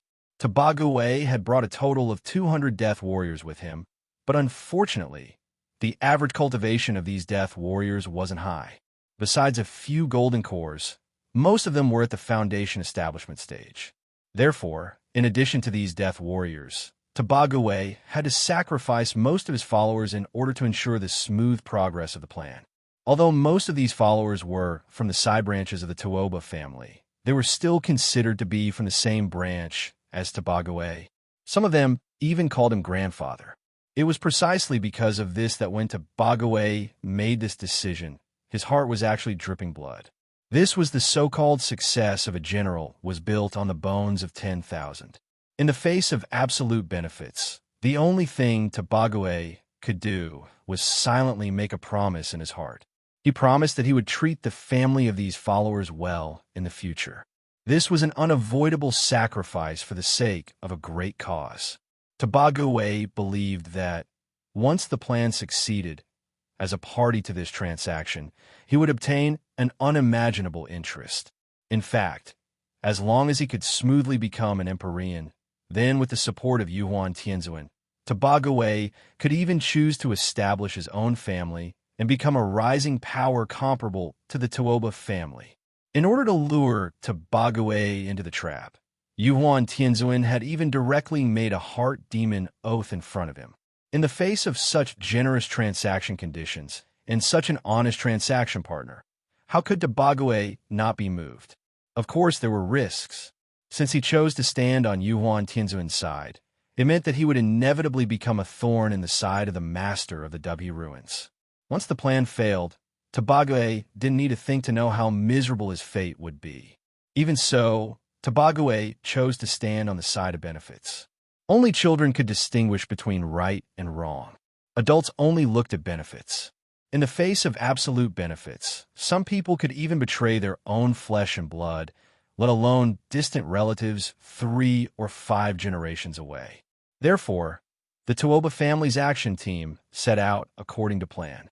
In order to delay as much time as possible, Tobagaway ordered 3 people to form a group. Each group would drive a small star car to ensure that when they were intercepted, they wouldn't be shot down by the other side. These small star cars weren't high grade, so they didn't have the ability to jump through space. However, even at full speed, his speed was still comparable to that of a Yuanian cultivator. Thus, not long after these over 100 teams set out, Tobagaway received a reply from each team. The various groups were already in position. They were only waiting for Tobagaway's order. Then, these warriors from Supreme Palace Enclosure would immediately enter the atmosphere, setting off a storm of blood and dismembered limbs. Tobagaway turned to look at the moon not too far away. After quickly communicating with Yuan Tianzuan through divine sense, he gritted his teeth and transmitted his voice to the other teams in a voice that was close to a roar. Kill! Kill! Kill! Kill! As the battle cries rang out one after another, the Xingcha ships rushed towards the land below at the fastest speed, as if they were racing a dragon boat. In an instant, 100 barges strive against the current, the one who strives first. 1,000 sails are launched, and the one who advances bravely wins. Perhaps this could also be considered a war. The soldiers did not need to think about how this war started, nor did they need to think about what role they played in this war. They only needed to do one thing, and that was, according to Tobagaway's instructions, they would launch an inhumane massacre of all life on this planet. The first to be attacked was not the United States with powerful armaments, but Huaxia. Because the Western Earth's altitude was higher and Mount Everest was nearby, a Xingcha ship landed along Mount Everest and soon arrived at Shigatse. Just like the song, My Hometown in Shigatse, the blue sky is filled with white clouds, and the beautiful river is filled with green waves. An eagle flies by here, leaving behind a moving song. It was the pearl of the plateau and was also known as the most beautiful manor. But on this day, this beautiful manor was destined to be baptized by war and completely turned into scorched ruins. The person in charge of this Xingcha ship was Tobagaway's most capable follower, Tuoba Hong. In modern terms, although Tuoba Hong also had the blood of the Tuoba family, he had long been out of the family, so he could not be regarded as the blood of the Tuoba family. Naturally, he did not have the qualifications to worship the ancestors of the Tuoba family. Here was what needed to be mentioned. Whether it was the Tuoba family, the Xinyuan family, or the Dongfang family, there were too many people like Tuoba Hong. Their birth status was far lower than the average Tuoba family member, so they needed to work harder than most people and even risk their lives. As long as they could get the approval of the family, then they could marry a direct woman of the Tuoba family. And through this way of marriage, they could consolidate and improve their status in the family. And this was the common promotion mechanism in big families. Even Tabagaway wanted to climb up, so how could Tuoba Hong, who was at the bottom of the family, not want to climb up? Therefore, after Tuoba Hong received the order from Tabagaway, he was more excited than anyone else. It was like soldiers only cared about when the military pay was paid. In Tuoba Hong's eyes, this was not a war at all, but a great thing for him to get credit for. Since Tabagaway had clearly stated that he wanted to kill everyone on this planet, then he would kill. The more he killed, the better. Tuoba Hong came to the sky above Shigatz, and after glancing at the city below, he could not help but show a satisfied smile. This is it, let's start. His tone was calm, but the expression on his face was particularly excited. After seeing his two companions nodding in response, Tuoba Hong could no longer hold back the excitement in his heart, and directly stood on the bow of the ship and made a gesture. 5-element spell, Raging Inferno. This spell was temporarily taught to everyone by Tabagaway. After all, compared to the 4 elements of metal, wood, water, and earth, the fire element spell was obviously stronger in terms of destructive power. And with Tuoba Hong's brazen move, a flame comparable to the scorching sun appeared over the city out of thin air. The area of the flame was as big as a basketball court. Before it fell to the ground, a heat wave swept over the city. Fire! Fire! Put out the fire! The flame hit an apartment building, and the fire instantly engulfed the entire building. The sudden fire seemed to have alarmed the entire city. People rushed to the streets and looked up blankly in the direction of the rising smoke. But just when everyone looked up to watch the fun, one after another, huge flames like flints thrown by ancient catapults crazily smashed into the center of the city in front of everyone. Why did flames suddenly fall from the sky? Was this a natural disaster? Or was it the wrath of God? No one knew the reason, just as no one could see Tuoba Hong in the sky. The devout believers immediately knelt on the ground, wailing and begging Buddha for forgiveness. But they didn't even have time to complete the ritual, and their bodies had been completely engulfed by the fire. Cool. So cool. Let's go to the next place. Tuoba Hong laughed and glanced at the city below, then directly called his companions and left. No way, this planet was too big. They had few people, so naturally, it was impossible to really kill them all.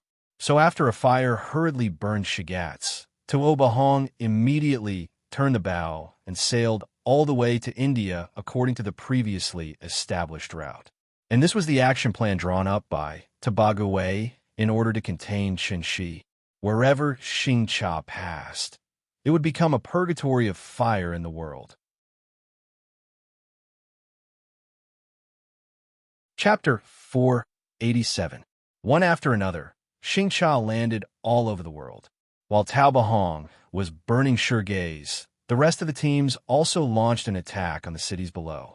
From the northern hemisphere to the southern hemisphere, from Asia to Africa, from Huaxia to the United States, from Shurgaze to Kathmandu, any city with a large population was bound to become the priority target of Tuoba Hong and his team. Everything was as Yuhuan Tianzuan said, the indigenous people on this planet were too weak. If it weren't for Chun Shi, who came out of nowhere, the Earth would have long become Tiandu's new home.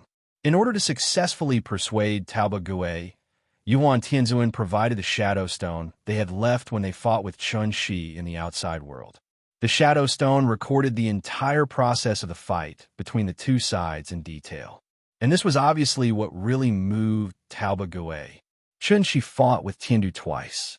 The first time ended with the mysterious woman's rescue, and the second time ended with Yuhuan Tianzuan opening the Sun-Moon Star Array. With Yuhuan Tianzuan's character, how could he honestly give both Shadow Stones to Tabagaway? Compared with Tiandu, Chun Shi's biggest disadvantage was not strength, but influence. Although Chun Shi's personal strength was strong, he was only one person after all, not a large organization with many eyes and ears and followers. He came alone. He also went alone. Even if he could block millions of lions with one sword, it was still difficult to resist the treachery behind his back. Everything was going according to plan. Therefore, at the same time that Tao Bahong and his team launched the attack, Yuhuan Tianzuan on the moon also began their operation to break the array. With the Seven Sky Lords as the leader, the Divine Generals and Star Lords as the assistants. With all their strength, they broke through this array. When the surging true essence collided with the array, Chun-Shi finally noticed the strangeness. At this moment, he was accompanying the little guy in the yard to find the sense of qi and teaching the little guy how to draw qi into the body and refine the essence into qi. The sudden change suddenly made Chun-Shi slightly absent-minded. However, Chun-Shi didn't even have time to figure out the reason carefully. The little guy's slightly puzzled voice suddenly sounded in his ear. "Dad, look there. What is that?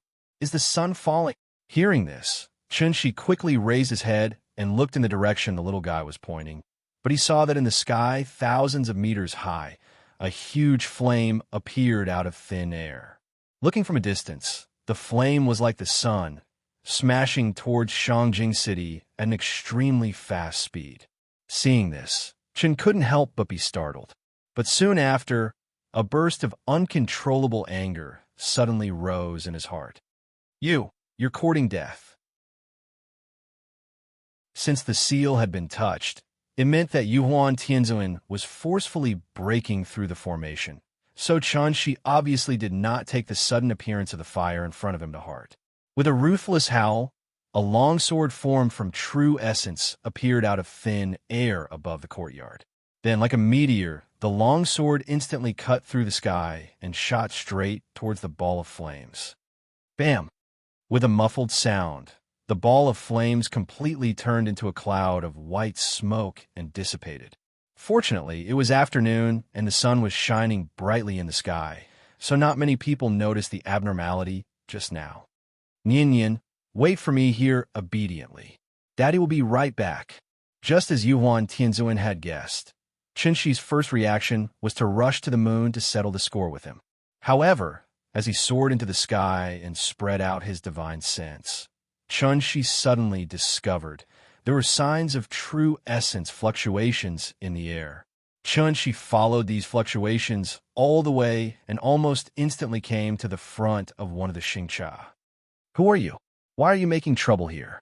After using true essence to forcibly stop the Xingcha, Chun-Shi frowned and looked at the three people on the ship. Seeing this, the three men of sacrifice on the ship did not even bat an eyelid and directly launched the fiercest attack towards him. Courting death. These men of sacrifice were only at the gold course stage. In front of Chun-Shi, they were not even ants.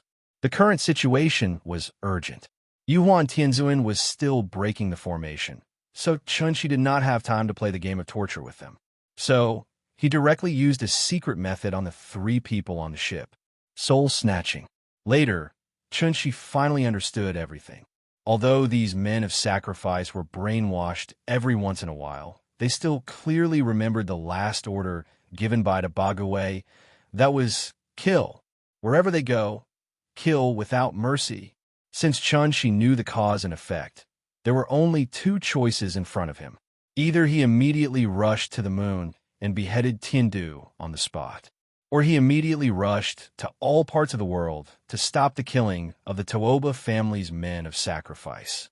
If he chose the former, then with the lethality of immortal cultivators to ordinary people, it was estimated that before Chun-Shi succeeded in defeating the Seven Sky Lords, human beings would be declared extinct first. What a vicious plan. What a vicious heart. Yuhuan Tianzuan was determined that he would not leave the earth alone. This was the angriest day in Chun-Shi's life. On one hand, it was because Yuhuan Tianzuan's behavior really touched his bottom line. On the other hand, it was completely because he was annoyed with his own inaction. Knowing that the 9-star alignment meant the opening of the seal, he did not make any defensive preparations in advance. The reason was very simple. Because Chun-Shi had always prided himself as an ordinary person, so from the moment of his return, he only wanted to be like an ordinary person, to have an ordinary and happy family. to live an ordinary and happy life. Chunshi had truly achieved a small recluse in the wild and a large recluse in the city. But it was precisely because of this he was found an opportunity by Yuhuan Tianzuan and successfully exploited such a big loophole. Thinking of this, Chunshi couldn't wait to rush to the moon immediately and tear Yuhuan Tianzuan into pieces with his own hands. But the current situation forced him to stay on Earth. After all, if he delayed here for a second, another city might become a sea of fire. In the face of those ruthless immortal cultivators, what could the poor human beings do to resist? In desperation, Chunshi had to look up in the direction of the moon and fiercely gritted his teeth and directly made his heart demon oath. Yuhuan Tianzuan, what a good Yuhuan Tianzuan. Don't you like to make a heart demon oath? Then I, Chunshi, will also make a heart demon oath today. If I don't kill you in this life, I swear that I am not human. His mouth contained the heavenly law, and his words were law. If there was any disobedience, there would be no hope for the heavenly law in this life. Chapter 488. It was broad daylight, and the universe was clear and bright. After Chunshi made the heart demon oath, the clothes on his body suddenly puffed up. Subsequently, a surge of incomparably surging true essence, like a huge tide, suddenly spread out with Chunshi's body as the center. They saw he stood alone above the 9 heavens. His sleeves fluttered in the wind, making flapping sounds. When the divine sword Dharma idol condensed and took shape, Chunshi grabbed the sword hilt and took 7 steps in the air. After 7 steps, he suddenly pointed the long sword in his hand to the sky. At the same time, he shouted with a fierce expression, "Rise!" In an instant, tens of thousands of divine sword Dharma idols connected and formed beside him. When he raised his sword, tens of thousands of swords suddenly arrived. I'd like to see who on earth dares to behave atrociously in my territory. Before his voice fell, Chunshi's entire person had completely turned into a stream of light, directly disappearing in midair. The densely packed divine sword Dharma idols followed closely behind Chunshi. From afar, the long swords in the sky were like giant dragons dancing in the air. They bared their fangs and brandished their claws as they pounced on any enemy they encountered along the way. Following the signs of vital essence fluctuations, Chunshi killed all the way from North China to South China, and then from East China to West China. At that moment, he was the last guardian of this divine land. Under the absolute suppression of the realm, the men of sacrifice of the Tooba family could not even see Chunshi's appearance clearly. One after another, the long swords directly pierced through their bodies. At the same time, they destroyed the Xingcha that they relied on to survive. Chunshi's speed was already fast enough, but there were still many cities that had completely turned into a sea of fire. Time was tight, and Chunshi did not even have time to participate in the rescue operation of each city. Therefore, he could only hurriedly cause a storm over these cities. Then, he turned around and ran to the next target. Although the men of sacrifice of the Tooba family were weak, they relied on their numbers and were scattered in every corner of the world. They acted almost at the same time. Therefore, by the time Chunshi had completely wiped out the men of sacrifice in Huaxia, nearly 2 minutes had passed. This was simply a time race. Now, it was time to see who could reach the finish line first. At this time, far away near the moon, Tobagaway was also aware of the situation on Earth. Tobagaway had a magic tool in his hands. Through this magic tool, he could immediately know the situation of each follower. It had to be known that Tobagaway had sent out a total of 435 followers for this trip. After sending all these people out, there were only 15 people left, including Tooba Xiao. Tobagaway had truly gone all out this time. But he never would have thought, from the moment these people set off to the moment they fell, the time it took to brew a cup of tea had not even passed. In such a short period of time, nearly 100 of his followers had perished. At this rate, it was estimated that the owner of the ruins, whom he had never met before, would kill his way to the moon in less than 30 minutes. Thus, when Tabagawe learned of this, the excitement on his face immediately turned into endless anxiety. It was too fast. These people had died too fast. In the shadow stone that Yuhuan Tianzin had given to Tabagawe, Chun Shi's cultivation was only at the peak of soul formation. But with this speed, how could an Empyrean achieve it? From the beginning to the end, Tabagawe did not know what realm the enemy he was facing was at. Yuhuan Tianzin had lied to him, saying that Chun Shi was only a gatekeeper and that the pure sky saint ancestor was the culprit behind the imprisonment of Tiandu. For this reason, Yuhuan Tianzin did not hesitate to make a heart demon oath to deceive Tabagawe. Tabagawe believed it, so he stood on Yuhuan Tianzin's side. But now that things had come to this, it was useless to say so much. He could only blame himself for being greedy.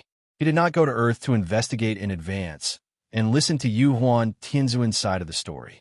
So even if Tabagawe regretted at this moment that he should not have believed Yuhuan Tianzin's bewitchment, he had no choice but to release the arrow. Hurry, hurry, he's going to kill us. Tabagawe stood at the bow of the ship and shouted crazily. While he was extremely anxious, how could heavenly venerable Yuhuan not be extremely nervous as well? Both sides were competing for time. Tabagawe had done everything he could. If he could not break through the array now, when Shinshi was free, how would Tiandu deal with his anger? So Yuhuan Tianzin's heart was not as relaxed as Tabagawe's. Under his command, after the Tiandu people failed to break through the array for the third time, Yuhuan Tianzin finally could not help but look up to the sky and roar. Then, he threw out the jade disc glass cup in his hand. The jade disc glass cup was a top treasure left behind by the pure sky saint ancestor. After Yuhuan Tianzin ascended to the position of Empyrean, he used his own blood essence to refine this magic treasure. So, this magic treasure had long been related to his life. In the past, Yuhuan Tianzin would never have been willing to detonate this rare treasure. But at this time, he had no other choice. Therefore, after throwing out the jade disc glass cup in his hand, Yuhuan Tianzin directly formed a seal. Bang! The moment the jade disc glass cup hit the array, the entire moon seemed to tremble. This supreme magic treasure that had been passed down for tens of thousands of years finally completed its final mission at this moment. From now on, the name of the three lanterns of heaven, earth, and man would only exist in legends. Under Yuhuan Tianzin's unscrupulous attack, the array suddenly collapsed, turning into a burst of smoke and dissipating. Heavenly Venerable Yuhuan forcefully endured the impact to his divine soul from detonating his natal magic treasure. He turned around to look at the divine generals and star venerables behind him before abruptly swinging his sleeves and ordering everyone, "Let's go."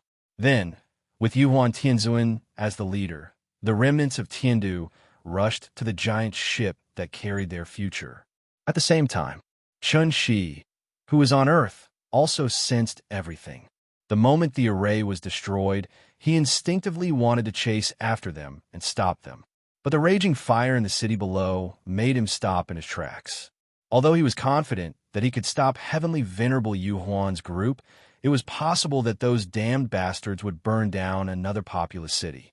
How to make a choice had really become a big problem. Chun Shi was really hesitant. But at this moment, a voice that was not inferior to the sound of nature suddenly rang in his ears. "Mr. Chun, I'm here to help you." Hearing this, Chun Shi quickly looked back. He saw that Jiang Yin was hurrying in his direction with 300 divine generals from Daiyu Island. The strength of Daiyu Island was not bad. Not only were they all golden core cultivators, but there were also many Yuaniing among them. Therefore, as soon as Jiang Yin and his people appeared, Chun Shi could not help but smile. "Good that you're here. I owe you today, and I'll repay you in the future." Hearing Chun Shi's words, this cunning old man could not help but laugh. "Sir, you don't have to do this. The divine land gave birth to us. Now that our homeland is in danger, how can we stand by and do nothing?" At this point, Jiang Yin suddenly changed the topic and asked in a probing tone, "Sir, you seem to have something urgent to deal with." Why don't you leave this to us first? Those bastards are just divine generals. Why do you need to do it yourself? Okay, then I'll leave this to you. I'll be right back. Before her voice fell, Chun-Shi's entire person had already completely turned into a stream of light, instantly disappearing before Jiang Yan's eyes. Seeing this, Jiang Yan could not help but smile faintly. He looked at the sky thoughtfully, then waved his sleeves gently and calmly ordered the people behind him, "Go, hurry up." Yes.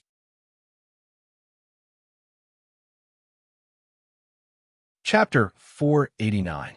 Yuhuan Tianzuan used the glass cup as the price and finally succeeded in breaking the array. At that moment, the most excited one was not Yuhuan Tianzuan, but Tabagawei, who had been waiting anxiously. Quick, quick, quick! Tabagawei stood at the bow of the ship and kept waving to everyone. In fact, at this time, why would he need to urge them? After the formation was broken, with Heavenly Venerable Yuhuan in the lead, the remaining several thousand people in Tiandu rushed toward the enormous star Cha in a grandiose manner. This was the third time Tiandu had to move. For the arrogant divine generals and star monarchs, when had they ever been in such a sorry state? Therefore, after everyone boarded the ship, they each found a corner and waited silently for the starship to start. The morale was a little low, but thinking about it, it was understandable. After all, Chun-Shi was like a dark cloud hanging over everyone's head. As long as they didn't escape from his clutches, this dark cloud would continue to bring endless trouble to people. Venerable, is everyone here? After Yuhuan Tianzuan boarded the ship, Tabagawei immediately put on a warm smile. Looking at his current flattering appearance, where was the calmness when bargaining with Yuhuan Tianzuan? Instead, he was more like a waiter in a tea house. This was the reality. It must be known that the sealed Yuhuan Tianzuan and the freed Yuhuan Tianzuan were two completely different concepts. Tabagawei was very smart, and of course, he was also very sensible. Since Yuhuan Tianzuan had been freed, then the resentment that made him angry should naturally all turn into clouds and dissipate with the wind. So, Tabagawei instantly adjusted his mentality. From now on, his fate would be closely related to Yuhuan Tianzuan in front of him, and Emperor Yuhuan seemed to be very satisfied with Tabagawei's change from arrogance to respect. He nodded gently, and after looking thoughtfully at the blue planet in the distance, he directly ordered to Tabagawei, "There's no time to lose. Let's go." Yes. After receiving Yuhuan Tianzuan's order, Tabagawei immediately rushed to the rudder, and then directly inserted the high-grade spirit stone that he had prepared in advance. With the continuous influx of spirit energy, the huge starship suddenly trembled slightly. Tabagawei turned the rudder, adjusted the direction, and shouted to everyone, "We are about to set sail. Please sit tight." At that moment, Tabagawei was like Columbus returning from a rewarding journey. Although he had lost hundreds of loyal followers, compared to the harvest of this trip, what was that loss?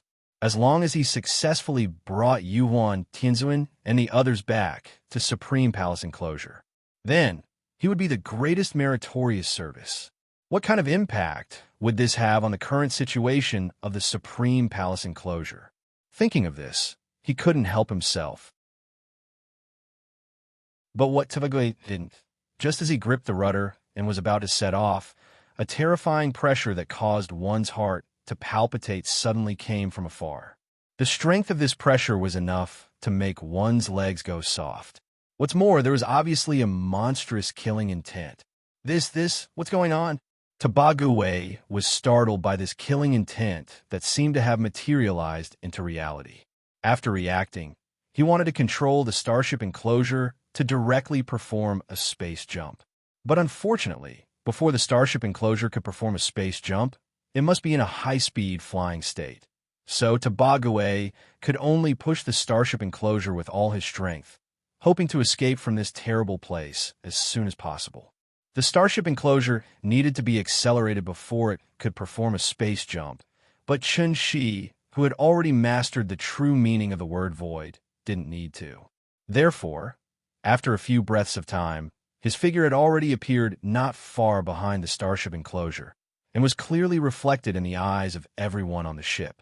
In everyone's sight, Chun-Shi arrived suddenly on 10,000 swords, like a soaring dragon roaming in the void, like the Milky Way hanging upside down on 3 stone beams. Before he arrived, the strong and unparalleled pressure on his body had already pressed everyone to the point of suffocation. At that moment, a nightmare seemed to have become a reality. Everyone listen to my order, array. Unlike Tobagaway, who was at a loss, Yuan Tianzuan was obviously mentally prepared to be caught up by Chun-Shi in advance. Therefore, as soon as Chun-Shi appeared, everyone on the ship launched an attack at him at the same time. In an instant, a dense amount of true Yuan Qi shot out like laser cannons, bringing along a dazzling stream of light as it smashed towards Chun-Shi, whether it was a Star Lord or a Divine General. Everyone couldn't wait to use all their skills in an instant, only hoping that everyone could work together to strangle this terrible enemy here. In the face of so many people attacking at the same time, even Chun-Shi didn't dare to face them head-on.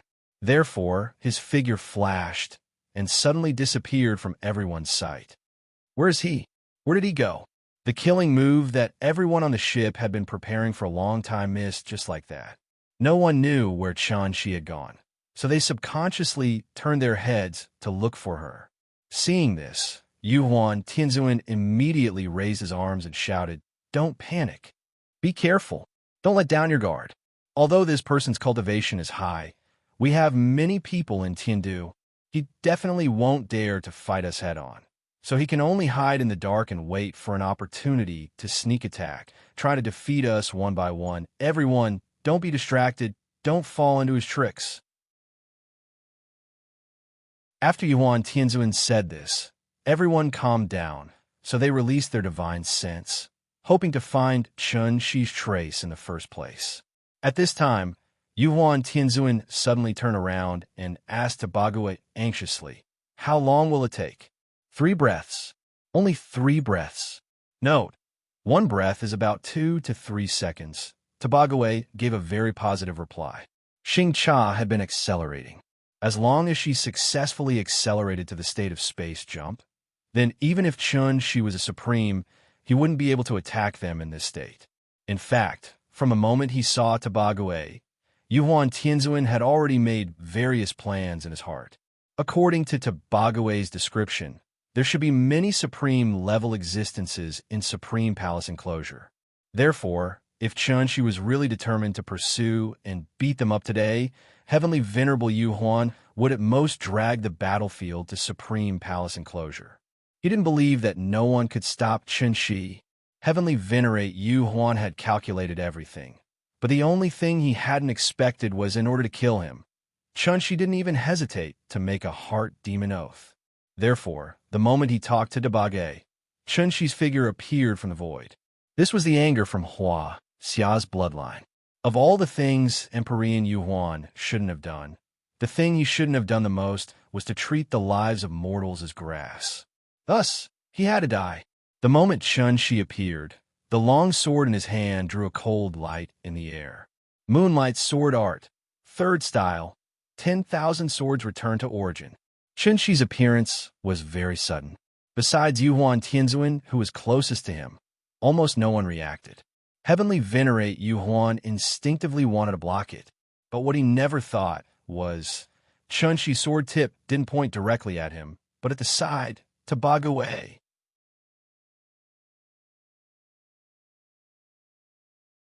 Chapter 490.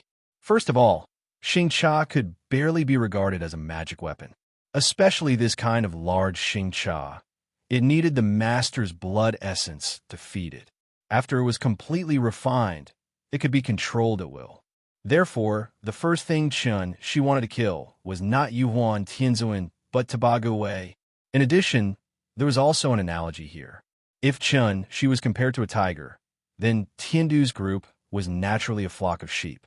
In terms of individual combat strength, a sheep could never be a tiger's opponent. But if thousands of sheep charged at the same time, even a ferocious tiger would have to obediently retreat to the side. The strength of an individual could never be compared to the strength of a group. Therefore, Chun-Shi could only use a sneak attack to drag the sheep out of the flock one by one, and then kill them one by one. From the beginning, Chunxi's goal was very clear. So, as soon as he appeared, he perfectly displayed the strength of a supreme being. Moonlight Sword Art. Third move. 10,000 swords return to origin. The long sword behind Chun, she was like a giant dragon. After emerging from the void, it smashed down at Tobagaway at an extremely fast speed. Its speed was fast, and its momentum was spectacular. It was like a waterfall that swallowed mountains and rivers. In an instant, it brought a huge, suffocating pressure to everyone present. Tobagaway was in the center of the vortex. His feeling was naturally more profound than others. And it was precisely because of this. As soon as Chun-Shi appeared, Tobagaway keenly felt that he was locked on by Chun-Shi's aura. So, he immediately raised all the vital essence in his body and forcibly propped up a protective aura shield. At the same time, he did not forget to urgently send a voice transmission to Yuhuan Tianzun. "Venerable, save me." At this moment, Tobagaway really regretted it.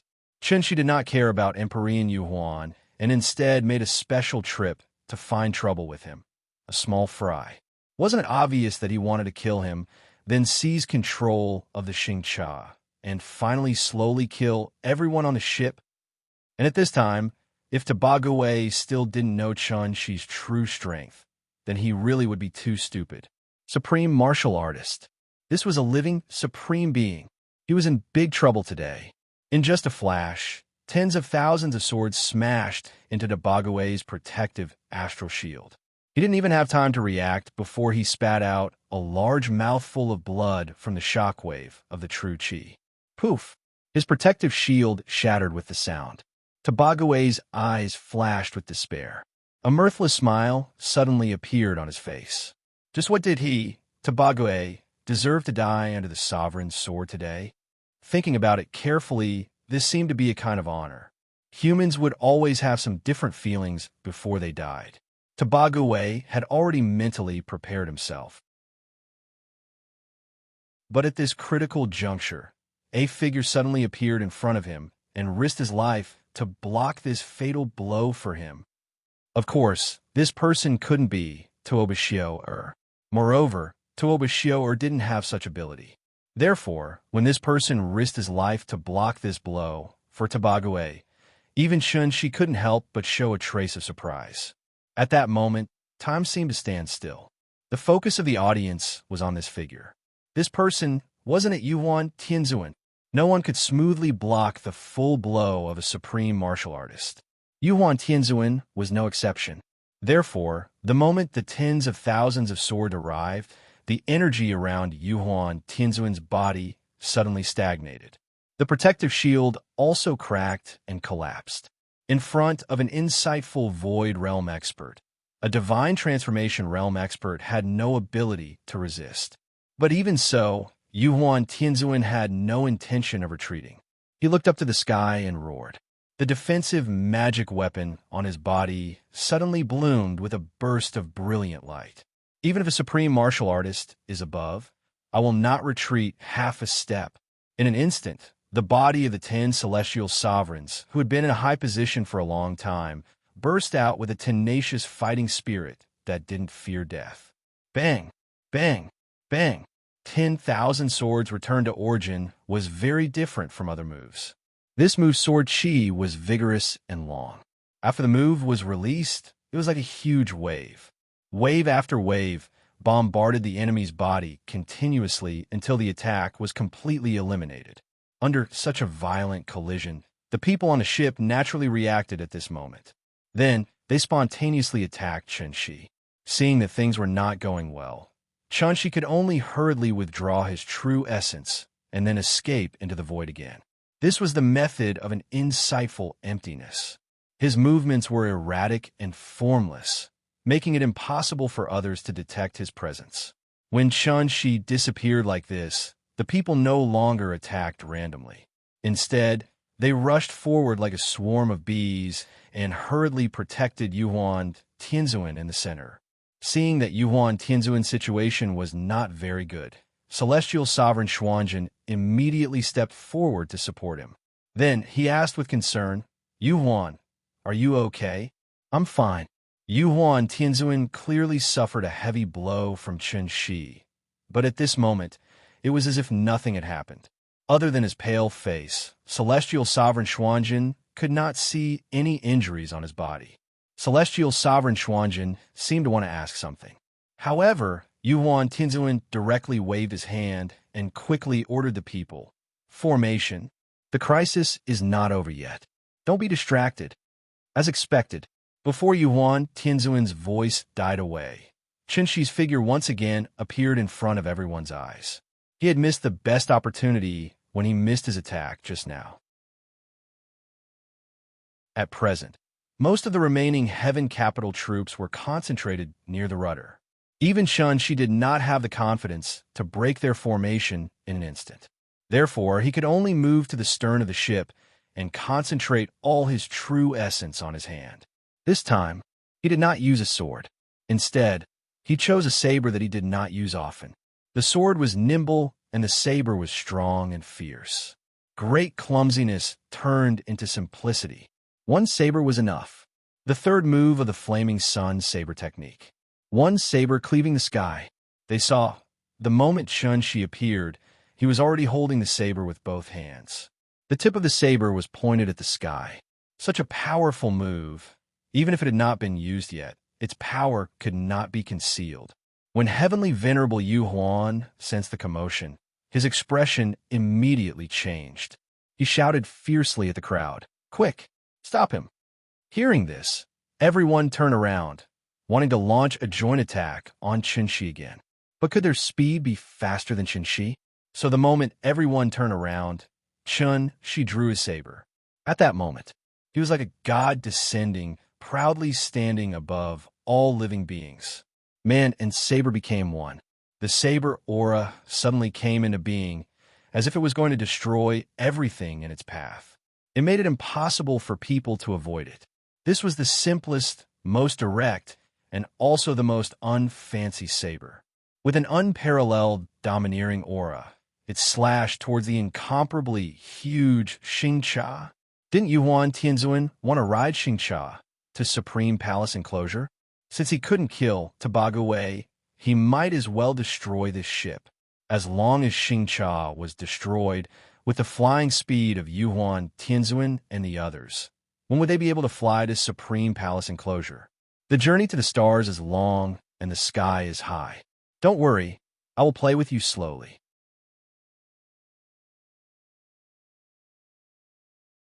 Chapter 491.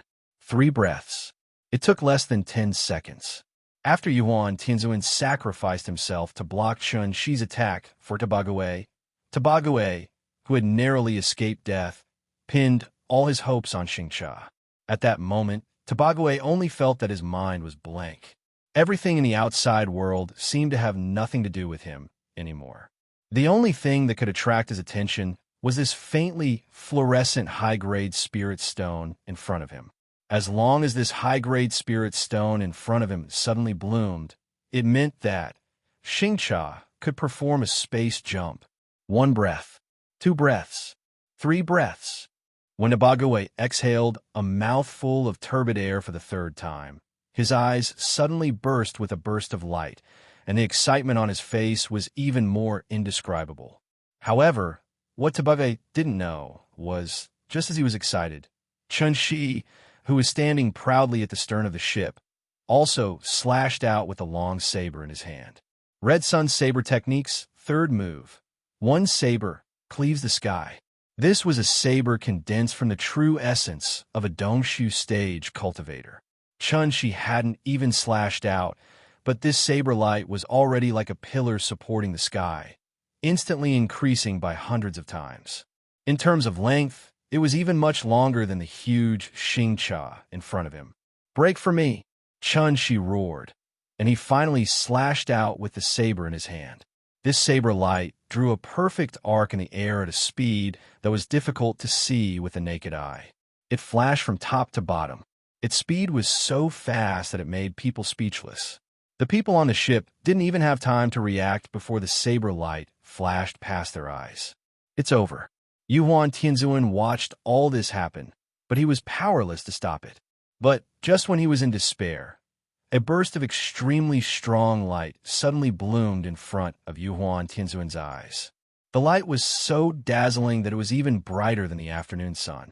At that moment, time stood still. It was truly still, because Xingcha had successfully entered the space jump state. Too late. She had always been outside Xingcha's defensive array formation, so when Xingcha performed the space jump, she did not bring him along with her. Therefore, he could only watch as Xingcha turned into a ray of light and disappeared from his sight. The entire world finally quieted down. She turned his head to look at Mars, which was not far away from him, and then turned back to look in the direction of Earth. The azure blue planet was still floating there quietly. This scene was very familiar to Qinshi. Just like the day he returned, this azure planet was also quietly floating there. At that time, Ninian was only a little over 4 years old. In the blink of an eye, Ninian was almost 7 years old. That's right, when this spring is over and summer comes again, Ninian was 7 years old. A second ago, Chanshi was still busy killing people, but in the next second, she suddenly thought of her daughter. Just like that, heavenly venerable Yuhuan and the others slipped away right in front of him. However, he didn't seem to be in a hurry at all. Instead, he was like a lunatic as he floated in space and laughed foolishly. But the good thing was his gaffe did not last long. After raising his hand and making a flying kiss gesture toward Earth, Chunshi immediately put away the smile on his face. Ninian, wait for me, Dad'll be back soon. After saying that, Chunshi took a deep look at the azure blue planet in front of him, then immediately turned around and followed the law threads left behind by Xingcha. Run? Run to where? So what if he ran to the ends of the earth? He had to keep his word. If he said he would kill your whole family, he would definitely kill your whole family. Otherwise, how could she continue to live? Unlike Cheng-Hua and Yi, the two brats who ran away from home, Tobago brought enough high-grade spirit stones on this trip. Therefore, after successfully getting rid of Chun-Shi, Tobago did not stop for a moment. Every time Xingcha completed a jump, he would immediately replace it with a new high-grade spirit stone. After Xingcha completed the 7th jump, Tobago finally breathed a sigh of relief. He turned around and announced to everyone, "Everyone, we are home." Tobago probably emphasized the word home. Naturally, there was no need to explain the meaning behind his words. We're home. Hearing this, everyone on the ship could not help but look at each other. Just a second ago, they were still struggling under the shadow of Chun-Shi. How did they suddenly reach their destination in the next second? So fast. You don't have to doubt. Please look. This is the Supreme Palace enclosure. After saying that, Tobago came to the guardrail, then smiled and pointed to a place not far ahead, a continental plate quietly floating in the universe. If the universe was compared to the sea and the earth was compared to a basketball, then this continent was a small sampan in the sea. This was the Supreme Palace enclosure, an existence that seriously violated the common sense of physics. However, its existence also indirectly proved that the ancient people's conjecture was correct. That is, the sky was round and the earth was round. The Supreme Palace enclosure did not have a sea. At the end of the land was the boundless void of the universe. In addition, although the Supreme Palace enclosure was not a planet, it still had a layer of complex cloud structure similar to the atmosphere. Therefore, looking from a distance from Xingcha, it was actually more like a landscape rockery of a rich family. However, the area of this rockery was much larger than the Earth. It was at least twice the size of the Earth. Moreover, it did not have a large area occupied by the sea. The Supreme Palace enclosure has been divided into 9 provinces since ancient times: Shang, Han, Ning, Zhong, Lan, Wanyu, Yun, and Lei. My Tuoba family comes from the northernmost Ning province of the Supreme Palace enclosure. There is a saying, Ning province is in the north, Tuoba town is in the south. It means that my Tuoba family is in the south of Ning province. At such a close distance, it was impossible to use a space jump. Therefore, Tobagawe took advantage of this time to take the initiative to introduce the general situation of the Supreme Palace enclosure to Yuhuan Tianzuan. And when mentioning the Tooba family, Tobagawe's entire state faintly changed. Thinking about it, was this the feeling of finding an organization? Tobagawe tried to introduce the strength of the Tooba family to bring a certain amount of pressure to Yuhuan Tianzuan, so that Yuhuan Tianzuan would have no choice but to pay attention to him. But what he didn't expect was, even if the Supreme Palace enclosure was close at hand, Yuhuan Tianzuan's attention had not been on him. Instead, he looked back from time to time to look behind Xingcha. Seeing this, Tobagawe couldn't help but raise his eyebrows. He finally remembered that he was still being chased by a supreme powerhouse. Just now, I deliberately chose the wrong direction to jump back and forth twice. It should be impossible for them to catch up so quickly, right? A reply came from home, saying that the Patriarch is personally bringing people to support. As long as the Patriarch arrives, my little life should be saved, right? Seeing that Yuhuan Tianzuan was not in the mood to talk, Tobagawe also obediently shut his mouth. At this time, there was a sudden movement from the stern of the ship, so that everyone on the ship was like a bird startled by the twang of a bow. They were so scared that they all put on an attack posture. Kacha! Everyone focused their eyes and saw that the Xingcha was suddenly divided into two. The entire stern of the ship was cut off. It turned out that Chunxi's saber was not ineffective. It was just that at that time, Xingcha had already reached the critical point of the space jump. So even if Xingcha had been cut in half, she still successfully reached the Supreme Palace enclosure. It was a false alarm. It's fine. It's fine. Tobagawe was frightened out of his wits. After recovering, he immediately laughed and signaled everyone not to be nervous. If it was destroyed, so be it. Anyway, he was already at this position. Even if he flew slowly, it wouldn't take long to reach his destination.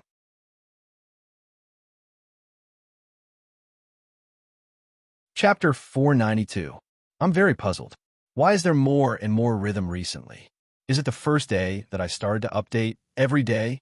If I remember correctly, I've already updated every day for half a year, and there were 4 months in between where I updated every 2 days.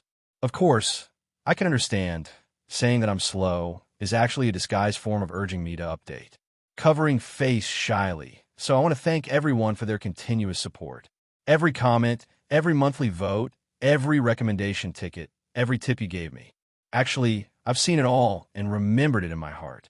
Now, let's talk about the reason for updating every day. My reason is actually very good, because I want to improve. From the external data, this book seems to be completely dead, but my royalties didn't decrease at all. Because of the channel bonus, if I update one more chapter every day, my monthly income will increase by at least 1 to 20,000. I'm not saying this to show off, but to prove I'm really not writing books for money. I just want to write better. If it's to make money, then from the day this book was published, my word count skyrocketed. My annual income is at least 500,000, if not 1 million. I need to announce the results here. This book's current average order is 11,000, but the high order has reached 60,000. This 60,000 does not only refer to a single chapter, but it refers to the nearly 30 chapters that started to be published. After that, it began to plummet. 50,000, 40,000, 30,000, 20,000, 10,000, and now more than 1,000. It will probably continue to fall. I'm not writing well, but I did write well before I published it. Actually, I'm not very satisfied with the chapters before I published it, because at that time, I made a lot of rookie mistakes, but I'm too lazy to change them. Then, here's the question. Why did I write so well in the beginning, but the latter part is so bad? The answer is actually very simple, because this is my first book that exceeds 1 million words. I can say, without reservation, for more than a year, I've really put in a lot of effort. But my ability is limited. I've never had any long experience before. At most, I wrote 400,000 words. When I published it, it exceeded this number. So, I've been stumbling along the way. Once half a step to become a god. Now it's completely dead. Can you guess how wonderful the journey of my heart is? I don't blame anyone. I don't even blame myself. Because I'm very clear, I really don't have the ability. My first book was published in 2005 at Starting Point. During this period, he kept writing, but he still couldn't reach the standard of signing a contract. It was only when he wrote this book that he seemed to have had an epiphany and suddenly became famous. So don't compete with me in terms of reading volume, and don't act all high and mighty in front of me, because I really thought it was ridiculous. Let's not talk about those that we've seen before, for example, the most popular ones recently. Haunted House, Machinist, Best Friend, Best Son-in-Law. Even when the lifestyle game was just released, I could already guess that it had 10,000 subscribers when it only had 80,000 words. But reading a book and writing a book were two different things. He had clearly thought of the plot in his head, but when he wrote it out, the flavor would always change. This was the so-called power of the brush. I had absolutely no control over what I wanted to write. This was also the main reason why many rookies couldn't even sign a contract. All this time, I've been thinking about it over and over. Think about how to improve yourself. To be honest, I've improved a lot. After all, he had been writing for so many years. His basic skills were still very solid. Now that he had the experience of 10,000 orders, if he didn't improve, then wouldn't he be a fool? But because the framework of Cultivation Dad had already been established, I couldn't express it at all. I could only continue writing according to the existing framework. Writing a book was actually like building a house. The foundation of this book was clearly the foundation of a villa, but after I built the foundation, I simply built a straw shed on top of it. Now, I didn't want to live in a straw shed. I want to build a villa on top of the straw shed. Then, other than tearing it down and rebuilding it, was there any other way? This was writing a book. Many people would choose to tear down the bridge and rebuild it. I was different. Since I couldn't live in a villa, I would renovate the straw shed. That was my idea. It was such a simple idea that it was somewhat inexplicable. And this was also the fundamental reason why I continued to persevere. Because I had once stood at the top of the mountain, I saw a different scenery. Now, I had fallen to the bottom of the valley. But because of that unexpected experience, I couldn't help but look at the top of the mountain. The mountain man asked me, "Do you have hatred in your heart?" I answered, "No hatred." Then he asked why. At that moment, my answer was so firm. "Thank you for letting me see the scenery at the top of the mountain. If I fell, then so be it. I'll just walk again. But the next time, I want to walk more steadily. Slower, more steadily." That was all. March 3rd, 2019, early morning. The west window opened. Oh, right, this isn't a Unix declaration. The sun will rise as usual tomorrow. The west window will be as usual. Mwax. Love you guys.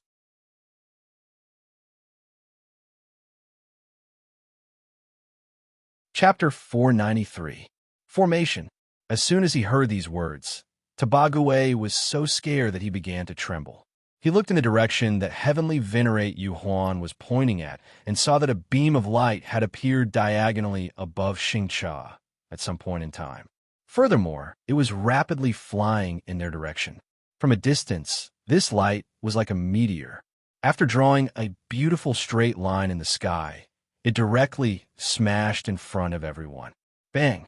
Before the person arrived, the sword arrived.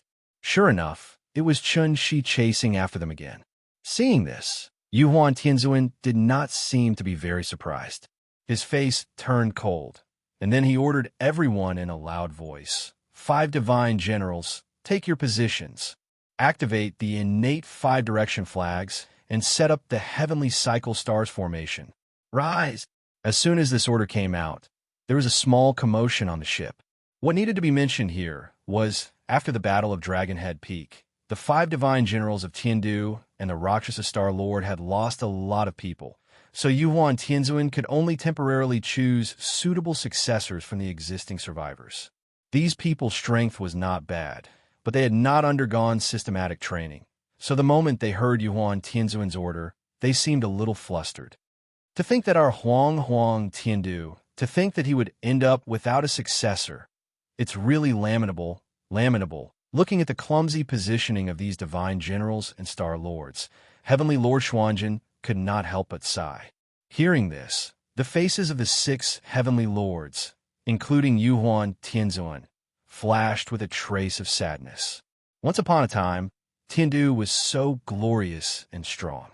But now, the remnants of Tiandu, led by the 10 Directions' heavenly lords, had become stray dogs at this moment. In order to avoid Chun-Shi's pursuit, they were in a state of panic all day long. When they were still in the solar system, the heavenly lords did not feel that there was anything wrong with escaping to the Supreme Palace enclosure. But when they really came to the Supreme Palace enclosure and saw it floating quietly in the void, the celestial venerables suddenly felt a sense of helplessness from being outlanders. Yes, Earth was their home. It was just like how Tobagawe's home was in the Supreme Palace enclosure. Now that he had finally returned to the Supreme Palace enclosure, he would naturally be excited. This feeling of desolation was probably the so-called alone as a stranger in a strange land. Morale was low. At this time, Yuan Tianzuan seemed to have thought of something. He suddenly asked Tuoba Su, "How long until the reinforcements arrive?" Hearing this, Tobagawe was startled. He didn't seem to understand why Yuan Tianzuan didn't ask him directly, but instead asked him secretly. However, doubts were just doubts. Tobagawe honestly replied to Yuan Tianzuan with a sound transmission.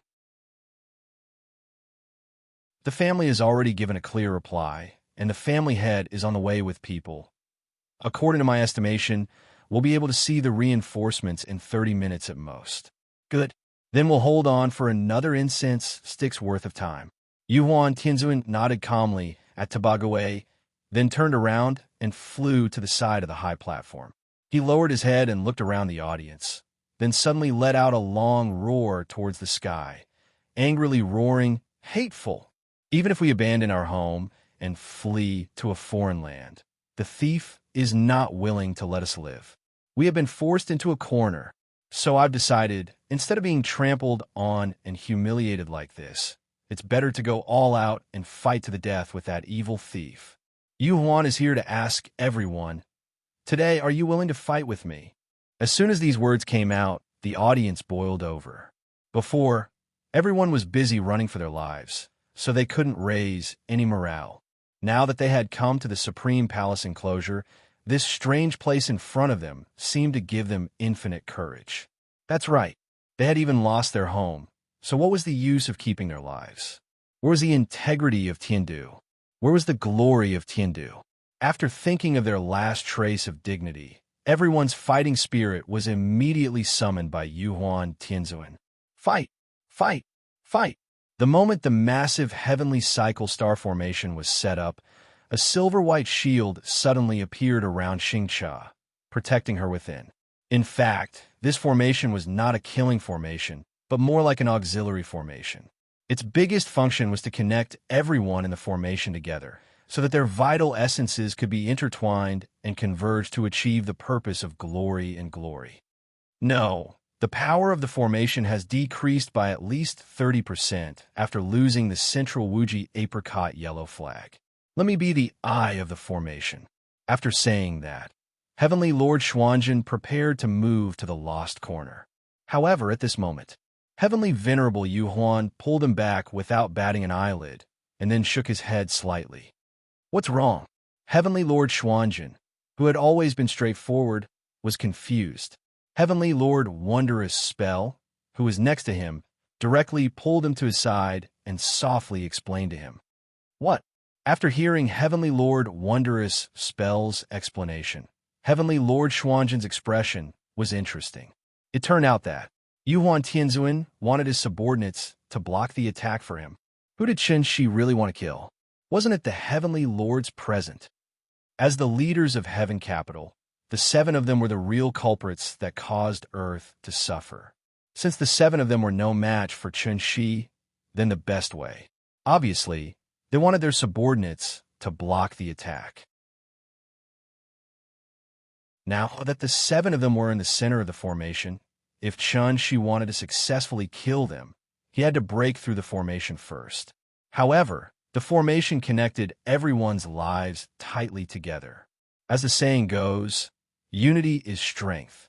If Chun-Shi was determined to kill them, then he would kill everyone present first.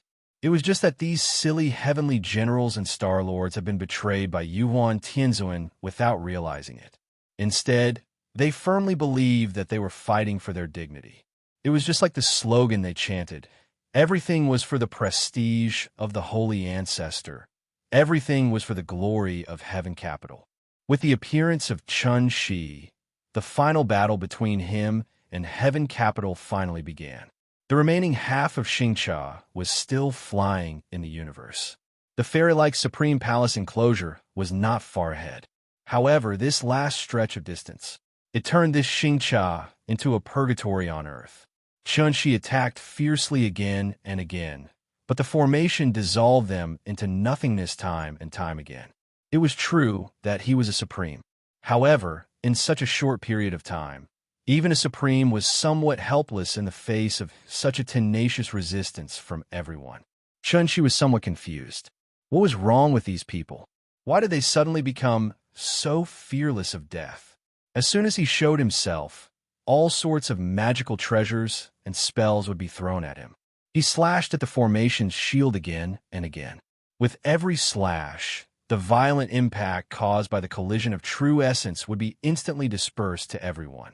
In the face of such frequent attacks, those with lower cultivation would be shaken to the point that their heart meridians would be broken and their 7 orifices would bleed. Even so, every time someone could not withstand the strong impact brought about by Chun Shi, they would immediately rush out of the formation and use their last breath to detonate their golden core, temporarily relieving some pressure on their companions behind them. The 7 celestial venerables stood on the high platform and watched everything in front of them. Although he could not bear it, Celestial Venerable Xuanjin finally listened to Celestial Venerable Wondrous Spell's dissuasion. He stood on the high platform with the other celestial venerables and constantly pretended to gesture. Those who could cultivate to this level were not fools. Even ants wanted to live, so how could the celestial venerables not want to live? After all, they were the core of Heaven Capital, and, at the same time, they were the future spark of Heaven Capital. As long as they could force Chun Shi to retreat and successfully enter the Supreme Palace enclosure, then Heaven Capital would usher in a new era. In the process of Xingcha flying to the Supreme Palace enclosure, the remnants of Heaven Capital fell one after another. Every time they self-destructed, it was like a festive firework, shining nonstop in this silent universe. After enduring for 3 breaths, another incense stick of time welcomed. Finally, after nearly half of the people on the ship were gone, a ray of light finally appeared in Yuhuan Tianzuan's eyes. Venerable One, look, that's the Tuoba family's flag. We're saved.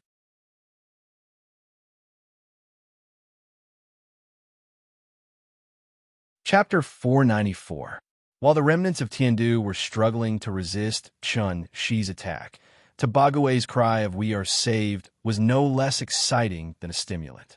Hearing this, Emperor Yuhuan hurriedly turned his head and looked in the direction Tobague was pointing, only to see dozens of star carts flying over at an extremely fast speed. When these starships approached, Yuhuan Tianzuan finally saw the flag of the Tuoba family hanging high on the mast of the main ship. The flag was very exquisite and was definitely not ordinary. There were 2 words written on it, and the flag was embroidered with sea water patterns and clouds. It seemed to imply that the Tuoba family had a long and prosperous history. The reinforcements Tobague had been waiting for, they had finally arrived. There were a total of 24 starships that came to support. When they were about to approach the location of Tobague's group, these starships immediately took the lead with the main ship, and the rest split into 2 sides and spread out in a goose formation. Looking at their momentum, there was a faint air of military formation. Seeing this, Chun Shi temporarily withdrew his true essence and then quietly floated in the void, as if he wanted to see why this group of people had come. Your Excellency is Mr. Chun. Tuoba Yi is here. Greetings, sir. After the starship stopped, a figure flew out at an extremely fast speed and then went straight to Chun Shi. The 2 faced each other in space. Chun Shi sized up the other party, and the other party sized him up at the same time. This man, who claimed to be the head of the Tuoba family, had a cultivation base around the middle stage of divine transformation, which should be at the same level as Yuhuan Tianzuan. Perhaps because he knew that his cultivation base was far lower than Chen Shi. As soon as Tuoba Yi appeared, he took the initiative to respectfully greet Chen Shi. Chen Shi naturally knew why Tuoba Yi had come. Therefore, he didn't even bother to waste time with the other party.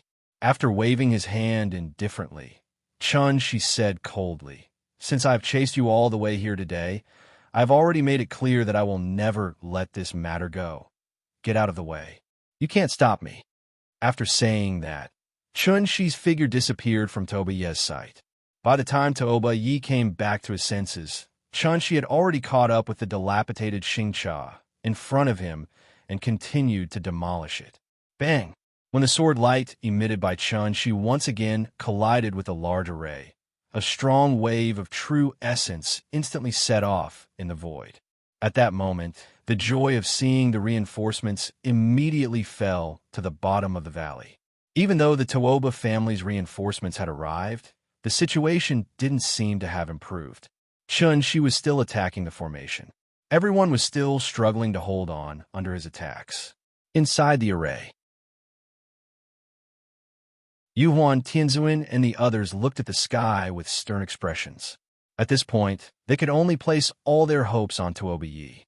They could only hope that everything was as Tuoba Gui said, that the Tuoba family was willing to offend a supreme in exchange for the alliance of the entire heaven capital. Otherwise, Yuhuan Tianzuan could only use his own method to deal with the catastrophe in front of him.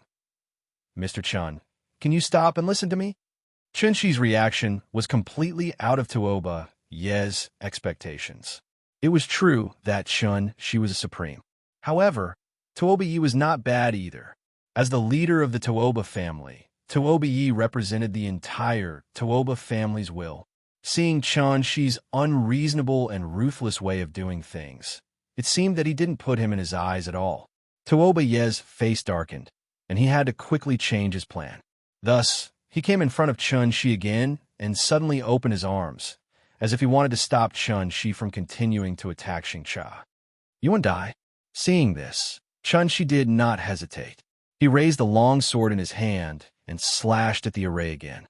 Not to mention Tuoba Yi, even if the entire Tuoba family stood in front of him today, he would still eat Yuhuan Tianzuan alive. There was no way to talk. There was really no way to talk. Seeing that Chen Shi was treating him like he didn't exist, Tuoba Yi seemed to be a little angry. Thus, Tuoba Yi's eyes suddenly flashed with a trace of fierceness, and then he took out a fan-like thing from his arms. Swoosh! As soon as this magic treasure was taken out, Chen Shi noticed a trace of unusual energy fluctuation from it. He originally left some leeway, intending to give Tuoba Yi a chance to stay out of this. But since Tuoba Yi was so unappreciative, then don't blame him for being merciless. Therefore, the moment Tuoba Yi took out the folding fan, the long sword in Chen Shi's hand suddenly emitted a dazzling light, and then with an unparalleled power, it directly slashed at Tuoba Yi in front of him. Bang! There was no air in space, so naturally, sound couldn't be transmitted. With a flash of light, a strong shock wave with true essence as the medium suddenly spread out. Wherever the shock wave went, the meteorites immediately turned into dust and completely disappeared in this vast universe. The star Cha where the people of Tiandu were on was closest to the explosion, so the impact of this star Cha was naturally the strongest. Under such a huge impact, this star Cha was shaken and rolled quickly. After rolling for thousands of meters away, it was under the control of Tuoba Gui that the ship stabilized. Even with the protection of the array, Star Cha was blown away by the explosion. And Tuoba Yi, who took Chen Shi's sword head-on, seemed to be fine. So, when the true essence Qi gradually stabilized, Tuoba Yi gently waved the folding fan in his hand, and then smiled at Chen Shi with a confident face. "Mr. Chen, can we have a good talk now?" Hearing this, Chen Shi's eyes suddenly flashed with a glimmer of light. A mere mid-divine transformation realm cultivator could rely on this fan to block his full strength attack, and he was not affected at all. This meant that the folding fan in front of him should be the life treasure of a supreme being.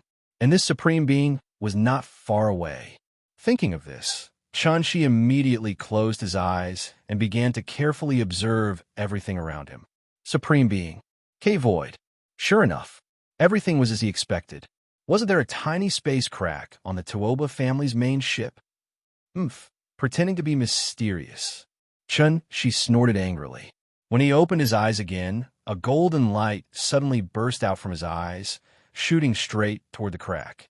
But the moment Chunshi's eyes shot out the golden light, a slightly old voice suddenly sounded in everyone's ears. Fellow Taoist, don't be angry. This old man will show himself. As soon as the voice fell, an old man with white hair and beard appeared in front of Chunshi out of thin air. And at this time, when Tuoba saw the old man appear, he immediately held up the folding fan with both hands and respectfully returned it to the old man. Tuoba greets Spiritual Master Void Pierce stage.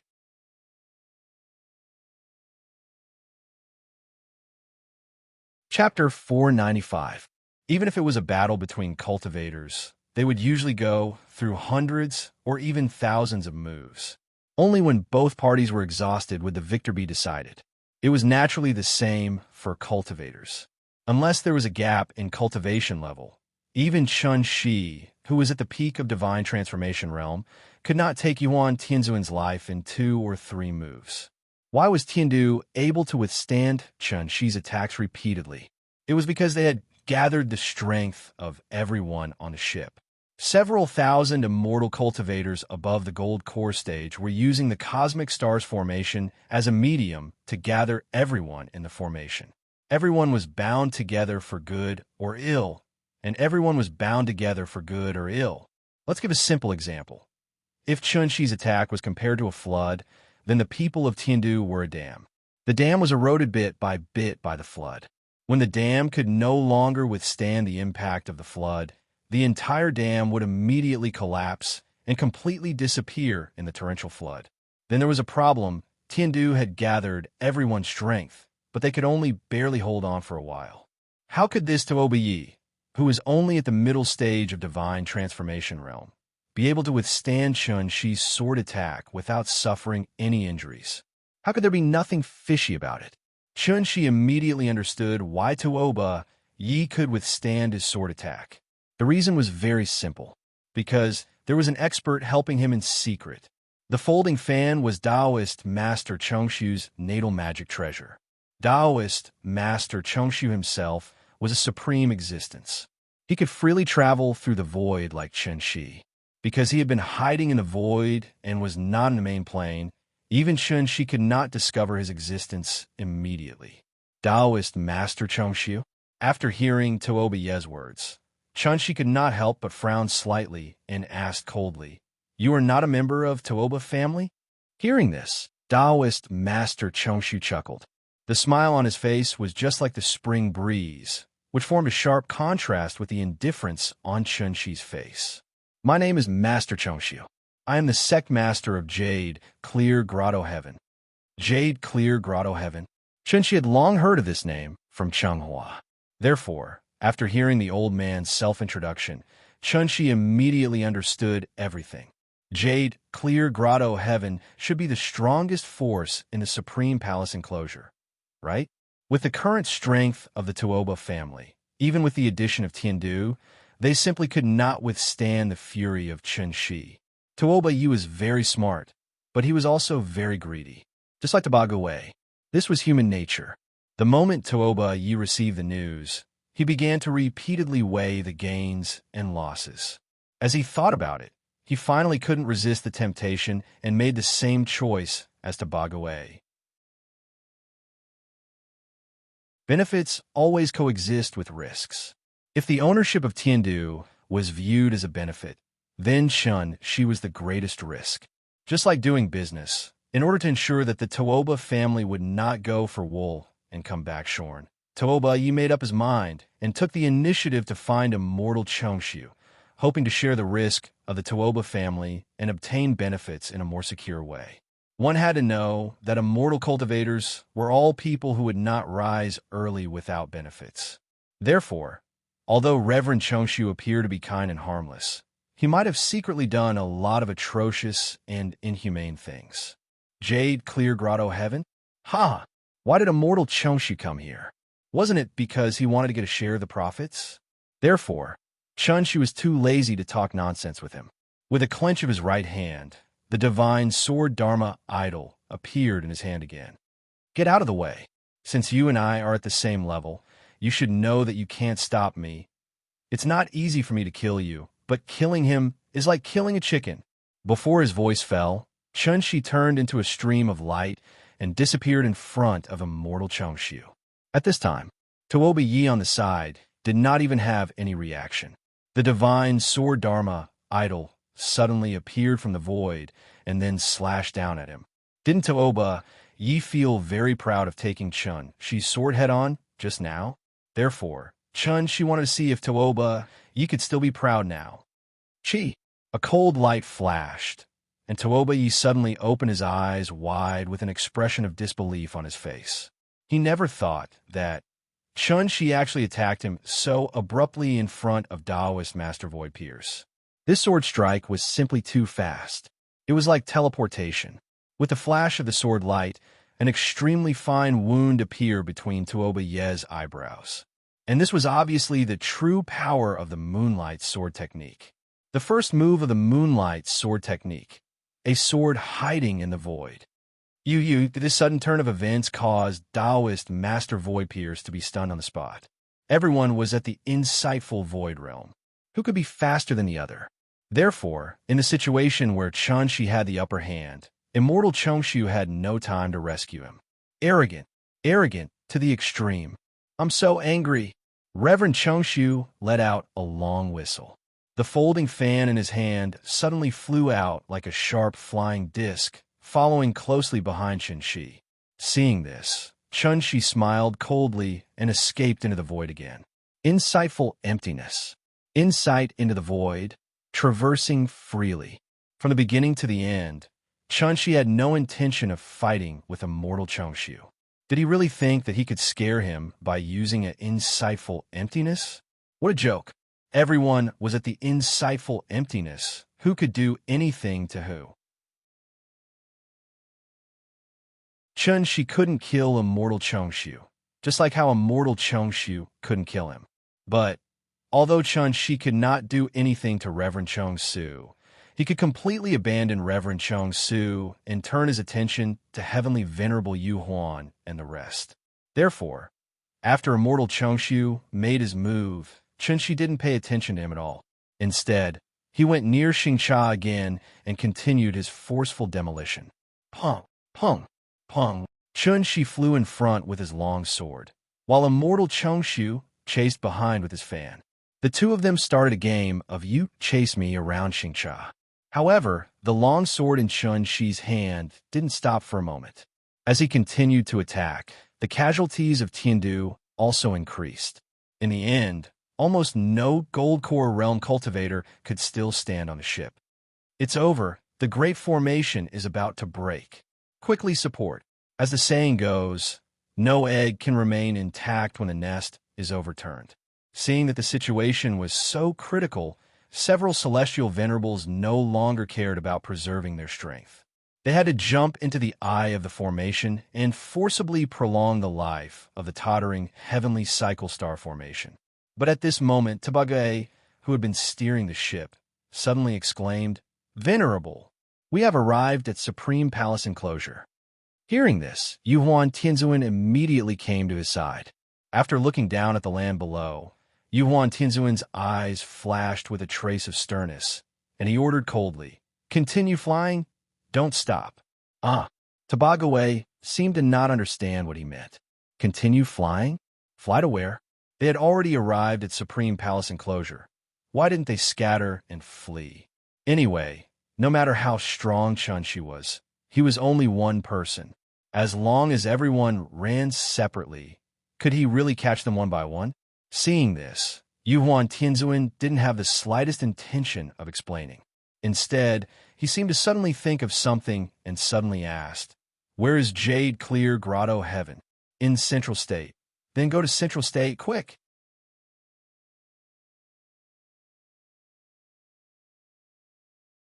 Chapter 496. The Middle State was located in the middle of the Supreme Palace enclosure. There were many mountains in the territory, and one of them was the most well-known, the Heavenly U Mountain. The Heavenly U Mountain stretched for hundreds of miles. There were many rivers at the foot of the mountain and many cliffs at the top. It could be said that the mountain was high and the river was dangerous. In addition, the mountain was shrouded in clouds all year round. The spiritual energy in the mountain was far superior to the outside world. Therefore, it was also called the first paradise of the Supreme Palace enclosure. The name of the Jade Clear Paradise came from this. On this day, many disciples of the Jade Clear Paradise were carrying out their daily cultivation in the square. Suddenly, a dilapidated large Xingcha appeared in the clouds of the distant mountain. The disciples looked up and saw that the Xingcha seemed to have entered an uninhabited land. After breaking through the mountain gates formation, it directly landed in the square. Boom! With a loud sound, the dilapidated Xingcha finally completed its final mission and turned into a pile of debris in a martial arts practice field. Who is it? Who dares to break into the Jade Clear Paradise and destroy our mountain gate? Disciples, listen my order. Take them down. Under the command of the Elder of Imparting Arts, all the disciples stepped forward, ready to capture all the people on the ship. But at this moment, a few loud sounds suddenly came from afar. At the same time, it was accompanied by an extremely strong wave of true essence. The strength of the two sides was so strong that even Elder Chuan, who had already stepped into the Yuanying realm, could not help but be frightened to the point of losing his sense of propriety. He did not even have time to order the disciples to immediately return to the main hall. A sword light suddenly fell from the sky and directly hit the wreckage of the Xingcha in the middle of the martial arts practice field. Bang! At that moment, Elder Chuan's eyes widened and his eyes were about to burst. However, he could only watch helplessly as a burst of powerful true essence suddenly erupted on the martial arts practice field. It was like throwing a grenade in the middle of a busy street. The shockwaves from the explosion immediately shook all the disciples and made them vomit blood. Everyone was instantly sent flying dozens of meters away. Elder Chuan stared blankly at the center of the martial arts practice field. He saw a large formation slowly rising from the wreckage of the Xingcha. It seemed to be defending against external attacks. What was going on? This sudden turn of events caused Elder Gong Chuan to lose his composure. At this moment, a loud and resounding bell sound came from the Jade Clear Grotto Heaven. It was a warning bell. It meant that there was an enemy attack. The moment the bell rang, 3 figures flew out of Jade Clear Grotto Heaven. After a short meeting, the 3 of them turned into streams of light and completely disappeared from the technique imparting Elder's sight. This is Tong Xian, Nanhua, and Dongling. Elder technique imparting Elder was completely stunned. Profound enlightening, Nanhua, Dongling. If a void-pierced stage expert was included, then the 4 great reverends of the Jade Clear Heavenly Grotto Heaven would be gathered. The 3 ancestors had been in seclusion for many years and had long stopped caring about worldly affairs. His sudden appearance today meant that the Jade Clear Grotto Heaven was about to face a great calamity. Thinking of this, Elder Gong Chuan suddenly felt a chill in his heart. Therefore, he no longer cared about Xingcha's remains in the middle of the drill ground. Instead, he led the group of disciples and quickly returned to the main hall. Wasn't Yuan Tianzuan and his group on a Xingcha ship that suddenly fell into the Jade Clear Grotto Heaven? Under Chun Shi's continuous attacks, the damage to Tiandu was getting heavier and heavier. Seeing that the Jade Clear Grotto Heaven was right in front of him, Yuan Tianzuan gritted his teeth and ordered everyone to withdraw the grand formation to reduce the pressure that they had to bear. The result of doing so was obvious. After losing the protection of the grand formation, Xingcha, which was already badly damaged, was immediately shot down by Chun Shi and smashed into the drill ground of the Jade Clear Grotto Heaven. It finally stopped. Presumably, it would also stop here forever in the future. Venerable, this Xingcha has been destroyed. What should we do next? Tabague stood beside Yuhuan Tianzuan with a terrified expression. One should know that just now he saw with his own eyes that Tuoba Yi was struck by Chunxi's sword. With Tuoba Ye's mid-divine transformation realm cultivation base, it should be impossible for him to die so easily. However, with Chunxi's cultivation base, this sword would at least cause irreparable damage to Tuoba Yi. Therefore, when he thought that Chunxi didn't even give face to Taoist Master Void Peer stage and was determined to kill them today, Tabague was so scared that he almost couldn't stand still. If he had known that this matter would become so big, even if he was beaten to death, he would never take half a step into the heavens' pivot ruins. At this point, the third party, including Taoist Master Void Peer stage, had reached the point where they couldn't back down. Yuhuan Tianzuan wanted to run. Chunxi wanted to chase after him. Taoist Master Void Peer stage wanted to stop him. If Yuhuan Tianzuan didn't run, Chunxi would kill him. If Chunxi didn't kill him, how could the Heart Demon oath be fulfilled? As the third party, if Taoist Master Void Peer stage couldn't stop Chunxi, where should he put his old face?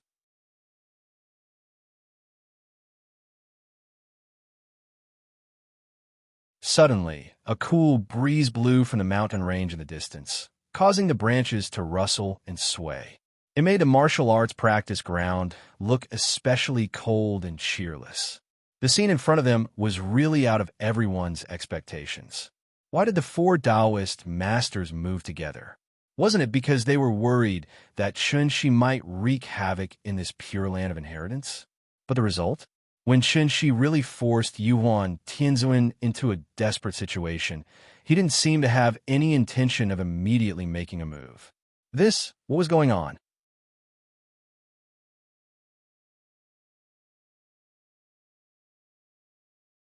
Chapter 497.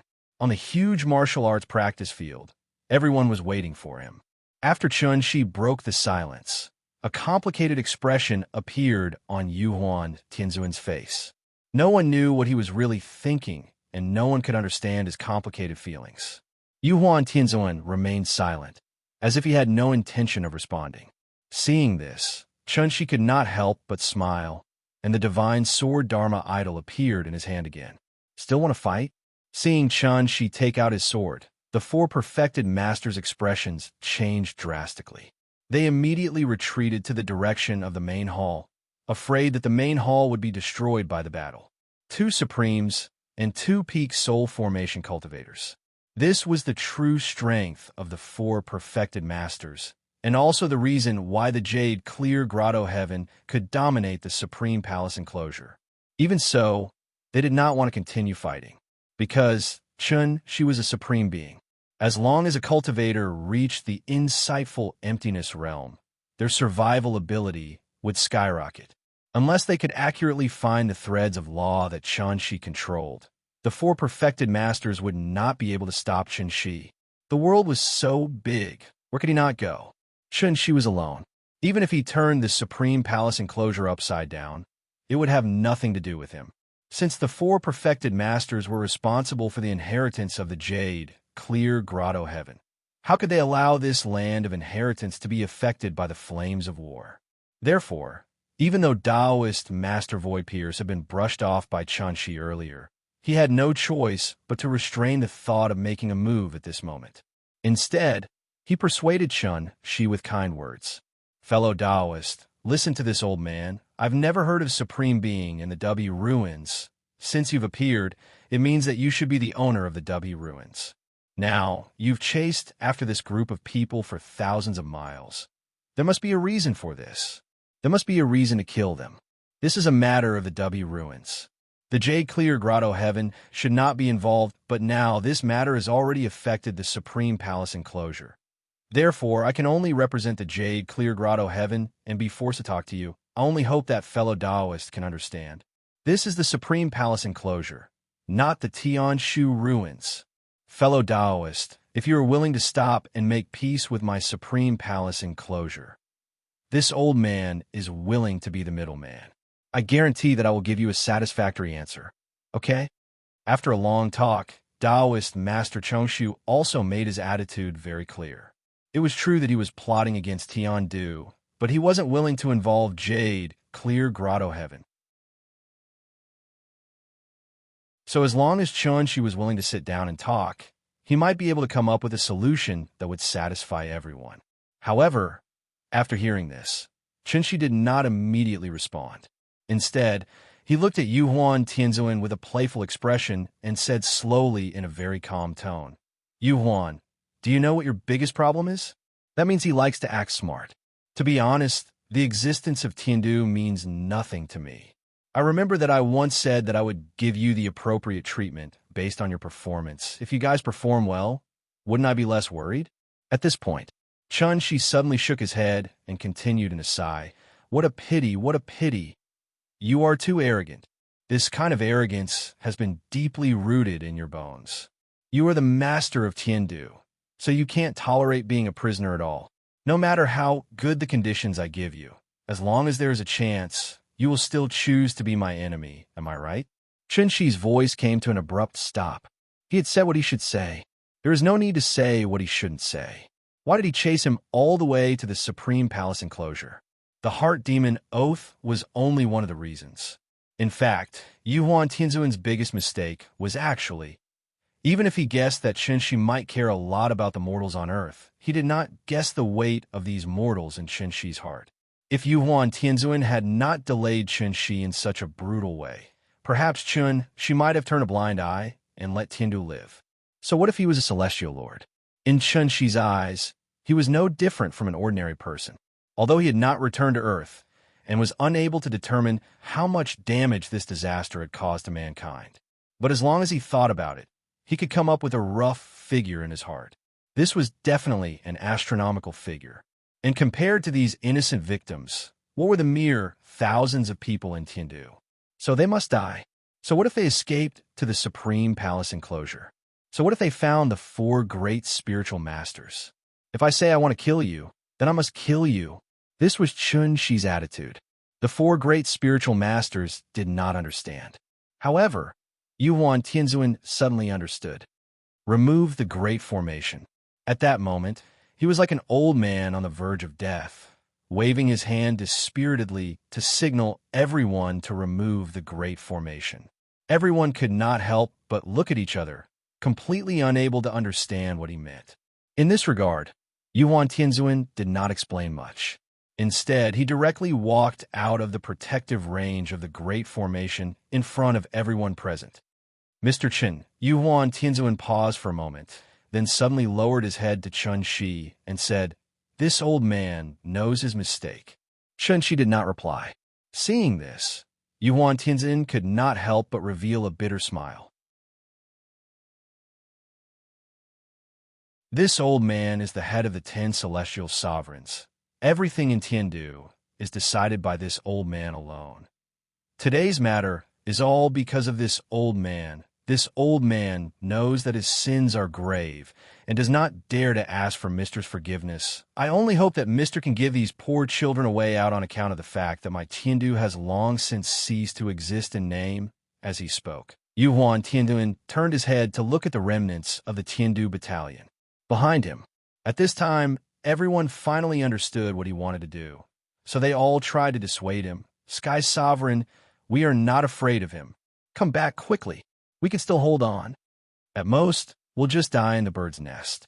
What are we afraid of? Right? We're not afraid of him. For the prestige of the sacred ancestor, for the glory of Tiandu. These people in front of him were the last hope of Tiandu. Yuhuan Tianzuan silently looked at the crowd, but the corner of his mouth suddenly revealed a faint smile. Then, he turned to look at Chunshi. Didn't Chunshi want him to give a reasonable explanation? Then try your best. Since things have come to this old man is only willing to use my blood to quell the anger in your heart. I only hope that Mr. can let them live. Sigh. After a deep sigh, this Yuhuan Tianzuan, who had been in charge of Tiandu for hundreds of years, completely turned into a cloud of smoke and disappeared in front of everyone's eyes. However, even though Yuhuan Tianzuan had died on the spot, the sword in Chunshi's hand still did not disappear. He looked at everything in front of him indifferently. It seemed that he was not very satisfied with this result. Seeing this, the remaining Empyreans couldn't help but look at each other. Then, as if they had made up their minds, they all walked out of the range of the great array. The successive deaths of the 10 Empyreans seemed to announce the end of the era that belonged to Tiandu.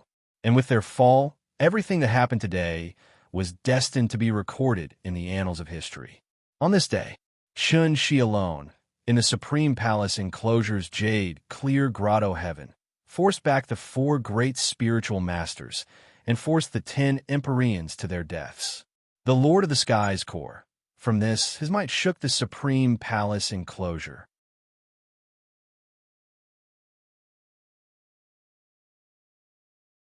Chapter 498. After the death of the 10 Empyreans, Tabagawe naturally couldn't escape death. In this regard, Chun-Shi's face didn't show much emotion, as if he was looking at a very ordinary thing. After taking a deep look at the hundreds of people left in Tiandu, the long sword in his hand turned into a wisp of smoke and dissipated in front of him. Since the culprits had all been killed, Chun-Shi was too lazy to kill them all. It was just to give some face to the sacred ancestor, so that the inheritance of Tiandu would not be cut off because of this. Then, Chun-Shi finally cast his gaze on Taoist Master Void Pierce again. He did not have a good impression of these 4 greedy old bastards. Thus, he hastily cupped his hands and bowed. Then, he coldly said, "This matter is over. This will not disturb you all any longer. Goodbye." As soon as his voice fell, without waiting for Taoist Master Void Pierce's reply, Chun-Shi had turned into a stream of light and completely disappeared from jade clear grotto heaven. Taoist cave spirit seemed to be a little dissatisfied with Chun-Shi's arrogant attitude, so after a cold snort, he wanted to move forward to stop him. However, just as Taoist cave spirit was about to move, Taoist Master Void Pierce suddenly stopped him. "Junior brother, don't act rashly. This person's cultivation is almost the same as mine, and his grasp of the true meaning of the word void is quite proficient. Even if the 4 of us join forces, we don't have full confidence that we can stop him today. In that case, why would Jade Clear Grotto Heaven want to make such a strong enemy for no reason? Let him go. Today's matter is over. In addition, regarding the aftermath of Tiandu, everything will be handed over to Junior Brother Tongxian to deal with. Junior Brother Cave Spirit, come with me. Senior Brother has something to say to you." Chun-Shi left the Supreme Palace enclosure just like that. He didn't even bother to think about any problems related to Tiandu, because everything that happened next had nothing to do with him. And the reason why he didn't kill Tiandu was actually because of this. The 4 Taoist masters seemed to have lost face, but in the end, they also got the benefits they wanted, namely, the remnants of Tiandu. Tiandu represented an era that was completely different from the Supreme Palace enclosure. The 4 spiritual masters could tolerate Chun-Shi brushing away their face, but they absolutely could not tolerate Chun-Shi killing the remnants of the Tiandu division in front of them. If that was the case, wouldn't it mean that all their hard work today was in vain? Although the celestial sovereigns of the 10 directions had fallen, the sacred ancestor Taiching's inheritance had been passed down. This was the inheritance from the W ruins. How could the jade clear grotto heaven not be tempted? And this was the bottom line of the 4 sages. If Chun-Shi's bottom line was to kill all the culprits, then Yuan Tianzun's bottom line was to let Tiandu's inheritance continue. All 3 parties had their own bottom lines. In the end, it was obvious that the final result could only be produced under the condition that these 3 bottom lines were not touched. Back to Chun-Shi. After leaving the Supreme Palace enclosure, Chun-Shi did not rush back to Earth immediately. Instead, he stayed near the Aote Nebula for a while. Everything that had happened before could be considered as a reminder to Chun-Shi. After losing the protection of the grand formation of sun, moon, and stars, the solar system had long been reduced to a vegetable market where everyone could enter and exit freely. Naturally, Chun-Shi was very dissatisfied with this. The universe was so big. If the Supreme Palace enclosure could appear today, who knew what kind of terrifying monster would appear tomorrow? The current Earth was still too weak and could not withstand such repeated torment. Therefore, the matter of reactivating the grand formation of sun, moon, and stars was imperative. Thinking of this, Chunshi took out the soul mirror and studied it carefully. However, this broken mirror had been in a sealed state ever since he forcefully brought out the remnant soul of his sister-in-law. Even if Chunshi used all kinds of methods, he could not successfully activate it.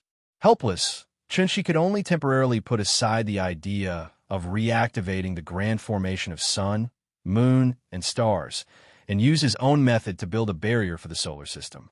The Tai Ching divine ancestor used the grand formation of sun, moon, and stars to seal the entire solar system. Such a shocking move could not be done by a mere insightful emptiness realm cultivator. Therefore, Chunshi could only use a more clever method, and that was setting up one after another waymark in the Oat Nebula, and finally connecting these waymarks together to serve as a warning. Although the waymarks could not prevent outsiders from entering like the Grand Formation, Chunshi could be informed of the news immediately and set off to check it out. Although this arrangement was a little strenuous and unrewarding, it played a certain defensive role. Presumably, today's incident would not happen again. Besides, judging from the commotion she had caused at the Supreme Palace enclosure earlier, even if someone wanted to sneak into the Tianshu ruins to investigate in the future, they would probably think twice before doing so. After all, there was a living paragon living inside. Because the Oat Nebula was simply too big, by the time Chunshi finished setting up the waymarks and successfully returned to Earth, nearly half a month had passed. This was the first time she had left without saying goodbye. The little girl clearly remembered what Chunshi had said to her before he left. Therefore, every day after school, she would sit in the courtyard with Big Cat in her arms and stare at the sky, constantly muttering when her father would come back. The April sun shone on the ground, causing the calm lake to sparkle. The willows on the shore of Hohai gently swayed their bodies, as if telling passers-by the beauty of summer. In the blink of an eye, that cute little girl back then, she was almost 7 years old now. 7 years old. Whenever a child reached this age and stayed in school for a period of time, there would inevitably be some new changes in their body. The words primary school student. In fact, it was a sign that she had already entered another important stage in her life. Because at this age, children would no longer be as ignorant as before. Instead, they would learn to think like adults. For example, Nian was now thinking about a very important question. Big Cat, I remember you could become bigger in the past. I was riding on top of you. Why can't you become bigger now? Hurry up and show me. As she spoke, Nian picked up Big Cat with both hands, lifted it in the air, and shook it left and right. In this regard, Big Cat rolled its eyes and pretended not to hear.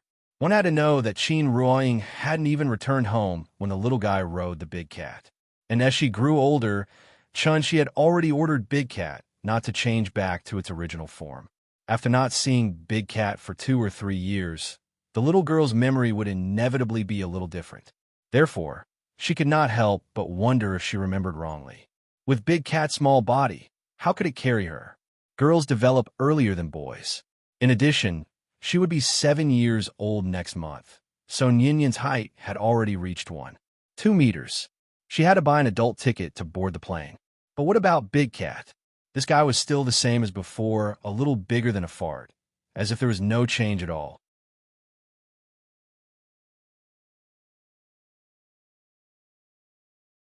Chapter 499. April in the Human World. Hundreds of flowers bloomed. Willow trees were graceful. Clear water conveyed love. Mountain ranges were covered in fragrances everywhere. It was a sunny afternoon, but faint thoughts were flowing slowly in this overflowing spring. Nian hugged Big Cat and sat quietly on a chair. However, her pair of beautiful big eyes looked around from time. She only hoped that in the blink of an eye, she would be able to see her father suddenly appear by her side. Perhaps she was already used to Chunshi not being at home for a long time. So after the little guy was in a daze in the courtyard for a while, he hugged Big Cat and ran out of the Chuehua gate. Mom, I'm going to find Wen and Ming to play. After saying that, without waiting for Qin Ruoying to reply, the little guy had already opened the gate. This was her daily schedule outside of school. Either the brothers came to her house to watch cartoons, or she went out to find the brothers to walk around outside. Every time at this time, Chung Hua and Yi would follow behind her with a frown, looking at the three little guys running around Ho-Hai.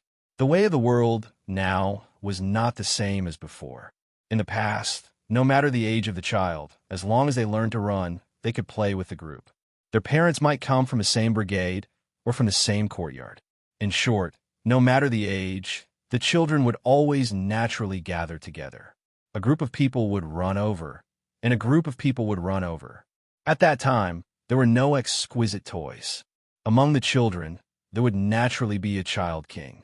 Then, under the lead of this child king, a group of people would go up the mountain to catch cicadas today and go into the water to catch fish tomorrow. Once the weather was bad, everyone would hide in the old factory to play hide and seek, play jump rope, and live a happy life. Such a pure childhood, thinking about it, it was very beautiful. But it was a pity, with the change of time, these forms of entertainment had basically bid farewell to the children's childhood. Instead, there were mobile phones, iPads, cartoons, and all kinds of exquisite toys. The times were progressing, but people's hearts were becoming more and more indifferent. In the past, as long as a child stood outside the door and shouted, even if the child was only 4 or 5 years old, the parents could let him go out to play without worry. What if they tried it now? Wouldn't their parents chase after them with a broom? It was rare to see parents who allowed their children to roam freely in the neighborhood. More and more children were restricted by their parents to a safe range that they could accept, which also led to the children having less and less contact with peers of the same age. There was an essay question called My Little Friends in primary school Chinese. The frequency of this question appearing was second only to the most unforgettable thing and my parents. Who knew which little friend the children were thinking of when they were writing this essay? Lubon number 7, or Arthur? The three little fellows strolled around Ho-Hai. After seeing many people swimming in the water, they stood by the shore and eagerly watched. They had learned how to skate, but they had not learned how to swim yet. Therefore, after seeing so many people frolicking in the lake, the three little fellows were immediately moved. The water quality in Ho-Hai is very good. Swimming in the wild here can be considered a custom of the old Shanjing people. Although the authorities clearly prohibited swimming in Ho-Hai, it couldn't stop the enthusiasm of the local people. Once the weather warmed up, more and more people would sneak to Ho-Hai to swim. Nian, I heard from the teacher that cats can swim. How about, let's throw Big Cat into the water and see if it can swim. Summer vacation was in 2 months. When school started in the second half of the year, the three of them would officially enter the 2nd grade. As they got older, the brothers came up with more and more bad ideas. One guessed that if she sneaked into the water, Gu Lao would drag her to the yard and beat her repeatedly when she got home. Therefore, she came up with the idea of the big cat. The old man strictly forbade them from swimming in the river, but he didn't say that Big Cat was not allowed to swim in the river. Therefore, after hearing Wenwen's suggestion, the little fellow was obviously moved. She had been to the sea, and she had also been to the water. However, the turbulent water was obviously different from the calm lake in front of her. And because she had seen the sea, the moment she heard Wenwen's suggestion, Nian was slightly excited and said to the big cat, "Big cat, do you like swimming? Swimming is fun. I'll take you to swim, okay?" The big cat was lying lazily in her arms and taking a nap. The moment it heard the little fellow say that she was going to take it to swim, its feline instincts made its hair stand on end. Meow. The three children were standing by the lake, and there were steps under the river embankment. According to Nian's idea, after letting the big cat swim in the water, they could stand here and take the big cat back. Therefore, she didn't even wait for the big cat to come back to its senses. As soon as she finished speaking, she suddenly let go and threw the big cat directly into the back of the lake. Meow. This time, the big cat was really panicking. As a cat, it was one thing to be able to swim, but it was another thing to be afraid of water. Therefore, the moment it was thrown out by Nian, the big cat began to twist its body crazily in the air. It wanted to borrow strength, but it couldn't find any place to do so. It could only watch as it got closer and closer to the deep lake. Meow.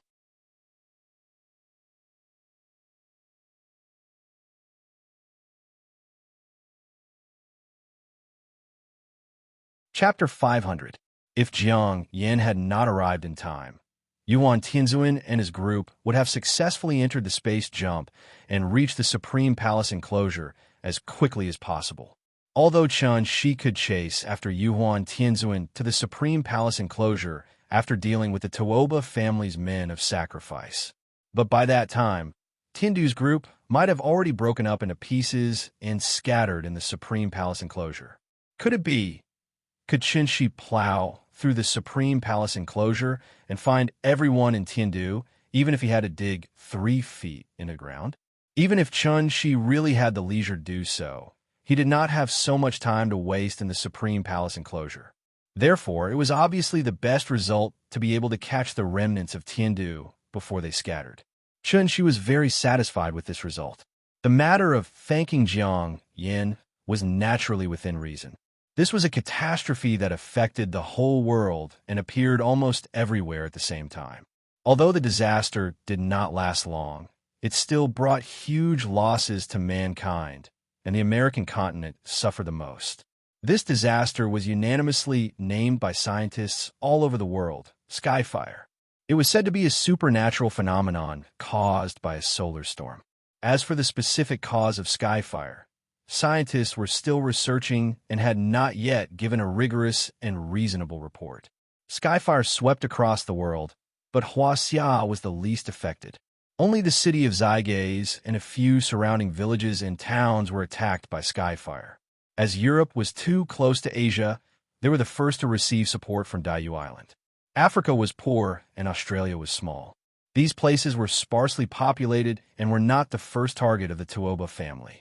Therefore, the American continent, which was far away at the other end of the Pacific Ocean, naturally became the disaster area.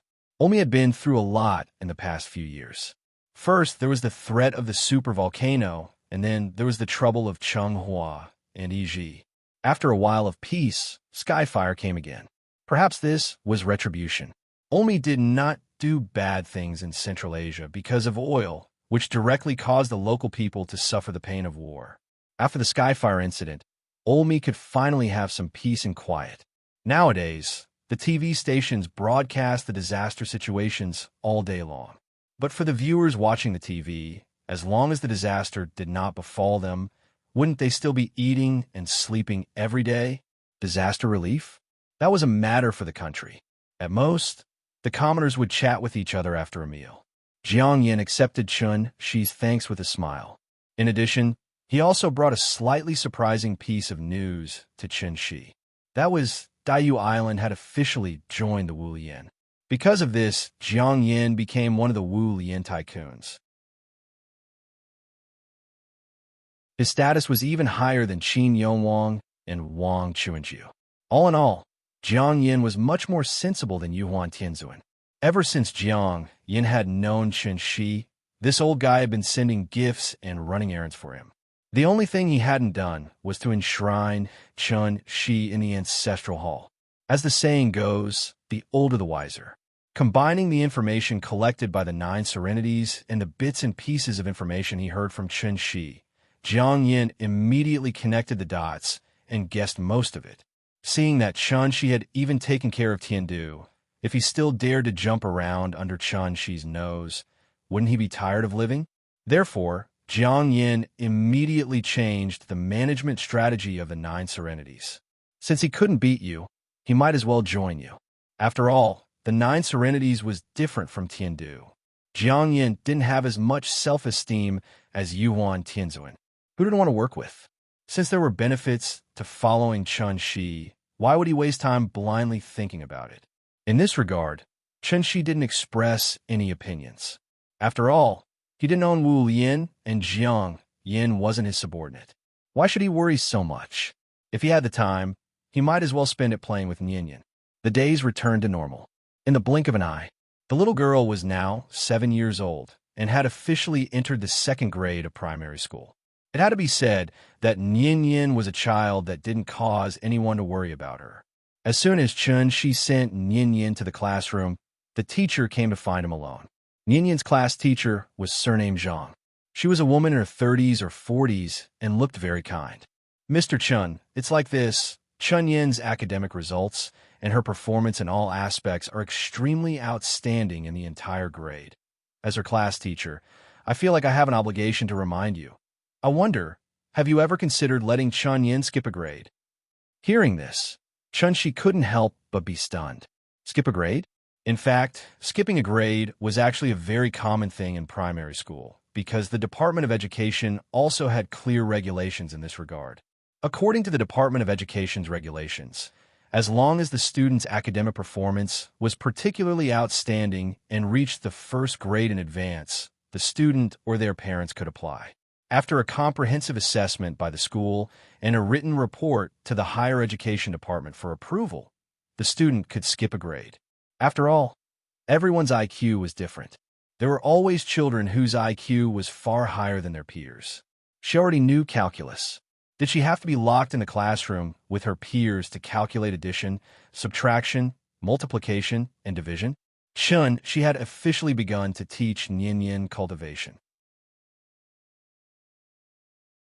Although he only taught Yin how to gather qi and didn't teach her any techniques after that. However, under the constant scouring of the spirit energy of heaven and earth, Yin's intelligence would inevitably increase by leaps and bounds. At this rate, it wouldn't be long before Yin wouldn't be able to play with the two brothers anymore. And this was also the fundamental reason why she had always been opposed to letting Yin cultivate. It felt like he was giving Yin a catalyst. It inevitably gave him a strange feeling. There was a saying, hope for your son to become a dragon and hope for your daughter to become a phoenix. Was she really different from those flirtatious Beatrice cheese? Did he really have to turn his daughter into a fool? How is that possible? At this point, she could only let nature take its course. Now that the homeroom teacher took the initiative to mention this point, it actually meant that Yin really wasn't suitable to continue staying in the second grade. The matter of skipping grades was something that had to be done. However, before this, she still had to ask the little girl for her opinion. After all, there were two sides to everything. Grades during the compulsory education period were secondary. Physical and mental health were the most important. Children in the lower grades were not mentally mature. Suddenly changing from a familiar environment to an unfamiliar environment and surrounded by children who were older than her, naturally took a long time to adapt. Once the child couldn't adapt, the impact could be extremely bad or even irreversible. Therefore, after Shi and teacher Zhang had a detailed discussion, he called the little girl to the office. Yin, tell Daddy, do you want to skip a grade?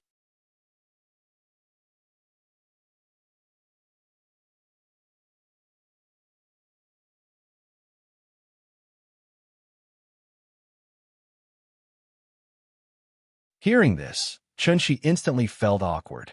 After glancing at teacher Zhang with some embarrassment, he hurriedly stopped the little fellow's bold words. Don't talk nonsense. Dad didn't teach you to hit people.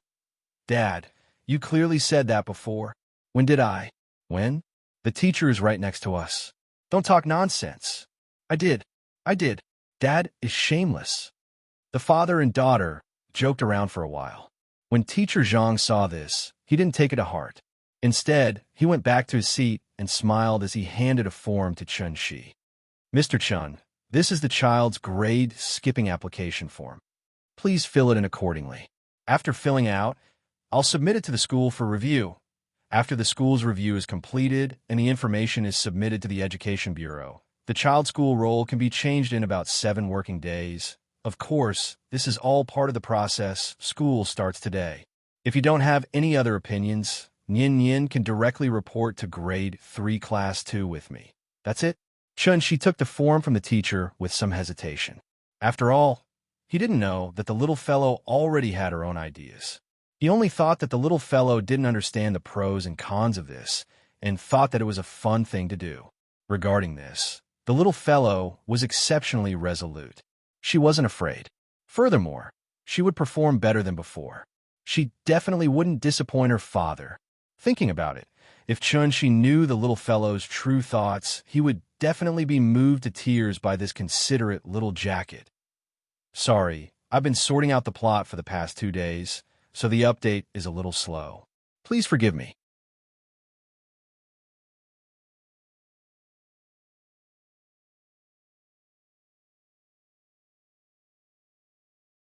Even if they hadn't rehearsed it beforehand, they all replied in unison, "Take care of her." "Yes, Chun Yin is our younger sister, so we have to take care of her." The little guy was a little confused. The students in the class were too enthusiastic. After hearing such warm applause and cheers, the tension on the little guy's face slowly dissipated, and he gradually revealed a shy smile. Chun-Shi stood silently in the corridor, smiling as he watched his daughter reintegrate into a new big family. This scene was somewhat familiar. That smart and sensible little baby had finally grown into a shy flower bud. Girls matured earlier, and Yin Yin was on the tall side. Even in the 3rd grade, she was considered average height, so the teacher could only arrange for her to sit in the 3rd row from the back. One had to know that the little brat now was incredible. Not to mention the 3rd grade. Even kindergarten had the phenomenon of puppy love. Regarding this, many parents' reactions were, the child is still young and doesn't know anything. It's just 2 people together for fun. On this point, their understanding was too one-sided. Actually, children also knew what it meant to be in a relationship. It was just that their thinking was still very simple, and they couldn't understand the meaning of the word sex. What was wrong with children? Couldn't children like other people? Thinking about the opposite sex day and night, yearning for the opposite sex day and night, this wasn't something only adults could do. Children could also like people. It was just that some children were too shy. Even if they liked someone very much, they would never show the slightest bit of it. They would even show an inexplicable hostility to the person they liked. In the words of an adult, it should be, 300 taels of silver here. In Chun-Shi's eyes, Yin Yin was simply a little kid who hadn't been weaned yet. But in the eyes of her peers, Yin Yin, on the other hand, was a true goddess. There were many precocious children in this class, at least half of them. Therefore, when Yin Yin finished her self-introduction and walked from the podium to her seat, almost everyone was staring at her. Some of the bolder ones stared straight at her, not even blinking their eyes.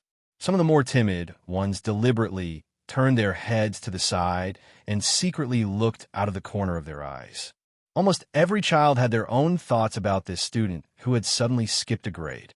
However, most of the boys' hearts were filled with admiration, while most of the girls' hearts were filled with jealousy. Chun-Shi naturally saw the subtle changes on everyone's faces. However, he was like many parents and didn't take these things to heart. They were just children. They were the flowers of the motherland. They were the pillars of the motherland's future. How could they have so many dirty thoughts?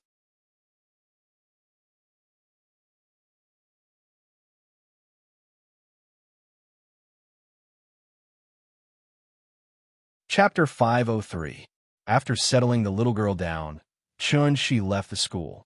As soon as he walked out of the school gate, he looked up and saw Qin Ruiying in a white dress, waiting quietly by the side of the road. In fact, Chun-Shi had already said that there was no need for 2 people to pick up and drop off the child, but Qin Ruiying did not pay attention to him at all and completely treated sending Yin Yin to school as something that she had to do every day. Ying, okay, where do you want to go today? I'll go with you. Before he arrived, Chun-Shi's voice came from afar. Qin Ruiying thought for a while, but shook her head gently, and then responded very indifferently. I won't go shopping today. Let's go home first. I have a few questions about cultivation that I want to ask you. Ask. Hearing this, Chun-Shi was suddenly happy, so he quickly went over and said politely, What's the relationship between the 2 of us? Do you still need to use the word ask? Qin Ruiying rolled her eyes at him and did not say anything. Seeing this, Chun-Shi did not feel offended at all. Instead, he happily reached out his hand to hail a taxi. After this period of time together, Qin Ruiying's attitude towards him had improved a lot. On one hand, it was because of the family's enthusiasm towards her. On the other hand, it was entirely because she gradually found many traces of her existence in her daily life. For example, the familiar feeling of walking in the alley, the flowers in the yard, and the photos in the phone, all of these things seemed to be saying she was the mistress of this family. Therefore, Qin Ruiying's attitude towards Chun-Shi gradually improved. Although she had not recalled any memories of the past, at least she had regained the feeling of cultivation under the reminder of her sister-in-law. In addition, It seemed that only when she was cultivating, she could faintly find the intimate feeling that she had with Chunxi. The many changes in Qin Ruoying were naturally seen by Chunxi. Therefore, every time he thought of this problem, he could not help but feel a burst of joy in his heart. If it continued to develop at this rate, wouldn't it not be long before he could climb into Yingying's bed again? They didn't wander around today, so when the couple returned to the Sai courtyard, it was only 9 in the morning. As soon as Chunxi pushed open the door, the sound of punches and kicks could be heard from the courtyard. It was his sister-in-law and her 2 punching bags. After this period of actual combat, Changhua and Yiji's martial arts had greatly improved. When the 2 of them joined forces, they could even easily survive 200 to 300 rounds against Qin Xueqing. Chunxi didn't want to disturb them. After nodding slightly to his sister-in-law, he followed Qin Ruoying to the west wing.